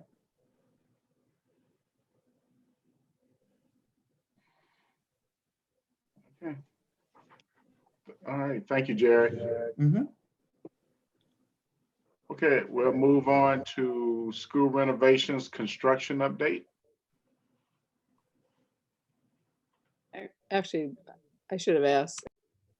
The only question I have is, are you going to want us to, will this be coming back possibly as a decision in June? I mean, so if you don't hear any more input from us now, we're just expected to make a decision then? Just to Yeah, clarify. so my plan, so obviously when we look at the overall budgets, the board has to do approve a preliminary budget in June because our fiscal year starts July 1. Right. So in order for me to build a budget, ultimately, I can make a lot of assumptions, Right. but I can also tell you that the assumptions that you've already saw includes us maintaining our health insurance and has that 2% increase for salaries and some other increases with contracts Right. based on RFPs that we went out to. So I would like to bring this forth for a decision for the board to make in June, that it can be incorporated into the budgets moving forward, especially if we want to realize those savings. Some of the employee groups start immediately in July versus our educational assistant and teachers in August and September. Okay. All right. Moving to school renovations and construction update. Dan, you got to put your speaker on. Thank you. Okay, the executive summary report, I think you've already seen, we had emailed that out a week ago. But so there's not a lot more to report other than they're making progress this week. Starting the foundation of the school, and weather permitting, I have an opportunity for a site visit, tomorrow. And in the future, they get a little bit further along, we'll make sure we have opportunities for board members as well. I think you heard Peter Sandin speak to that last time when he reported to the board. But and then, so I guess at this point, if there's any questions, there's not really a whole lot more to report other than another week's of progress. Peter? I got some questions about the LED lighting project at the high school. Can we talk about that? My question is, so the RFP, most of the classrooms have 12 light fixtures, and we're going to relamp those with LED lights. And because of what you can do, we're going to reduce the number of fixtures from 12 to 9 in each classroom. Now, that will entail an awful lot of labor, because if we go to 12 to 9, you can't just abandon 2 or 4 of the fixtures. You end up moving all 12 around, removing 4 and moving the other 9 around, which is a tremendous amount of labor. And it seems to me that just relamping with the lower lights to 12, all 12 fixtures, which just means a light change, and it would be a heck of a lot less expensive. And I'm wondering if there's been any thought to that, if there's a reason we're going from the 12 to 9. Yes, you can light a classroom with 9, I have a hard time thinking of all the labor of moving all the light fixtures rather than just relamping them. I have a hard time seeing how that pays for itself. Any comments? Yeah, so actually, the reason that we've decided to go with the more expensive upgrade is because we are also getting controls with these new lights. So each of our classrooms, the teachers will have dimmability, just like our new school will. If we just replace the bulbs, we still have, our balusters don't have the ability to dim. The teachers will then have the same ability to walk into the room and turn off and not have banks of lights. So like when you look at the research, that the lights that are closer to the smart board need to be dimmed compared, and we would not have that ability because the lights at the high school have been put in place, well, obviously a while ago. We get more savings long-term. The payback, I can't remember right off the top of my head, is actually very close to just replacing the bulbs because we have the dimmability and actually the ability to tie into our bell system that reduces energy costs as well. And the cost is actually, I think it was when we're working with McKinstry, there was only like a $70,000 difference between just replacing bulbs and what we would classify as doing it the right way. Okay, Because we have more flexibility. Oh, and what do you anticipate the total cost of that project will be? Estimates? The board approved it in the summer capital. I think it was just like $485,000. I think that's what the max price is for McKinstry. Okay. Thank you. No. Any more discussion? Susan Manning? I just want to thank Jared for, again, looking at the total picture when you look at that and helping us to make good decisions on the energy and the energy savings. It's really helpful. Thank you. Okay. All right, moving to future meeting dates. Dan? Yep. So Joyce has posted the upcoming meetings that we have scheduled. So all I've got. Susan Manning?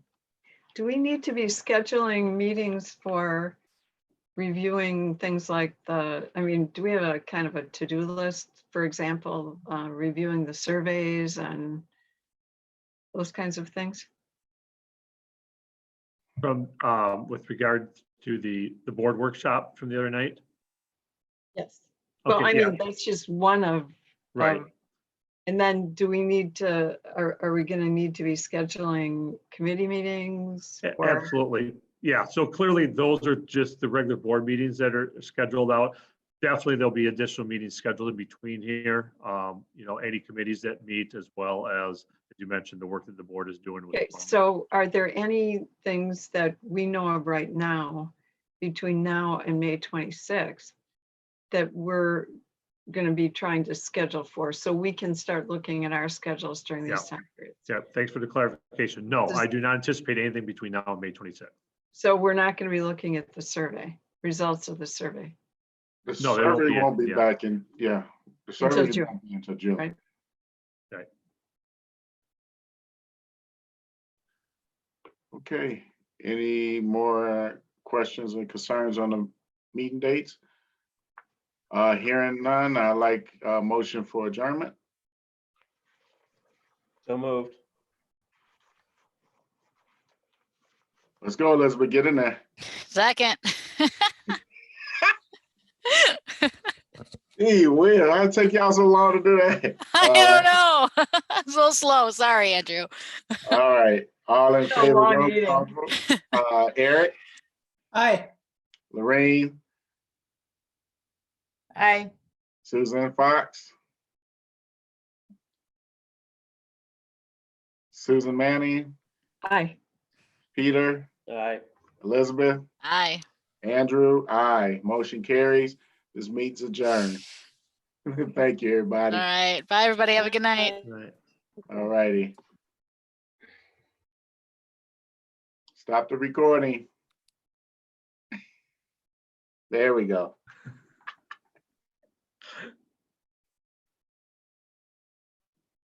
I lost the whole last part of that meeting, but I'll get it later.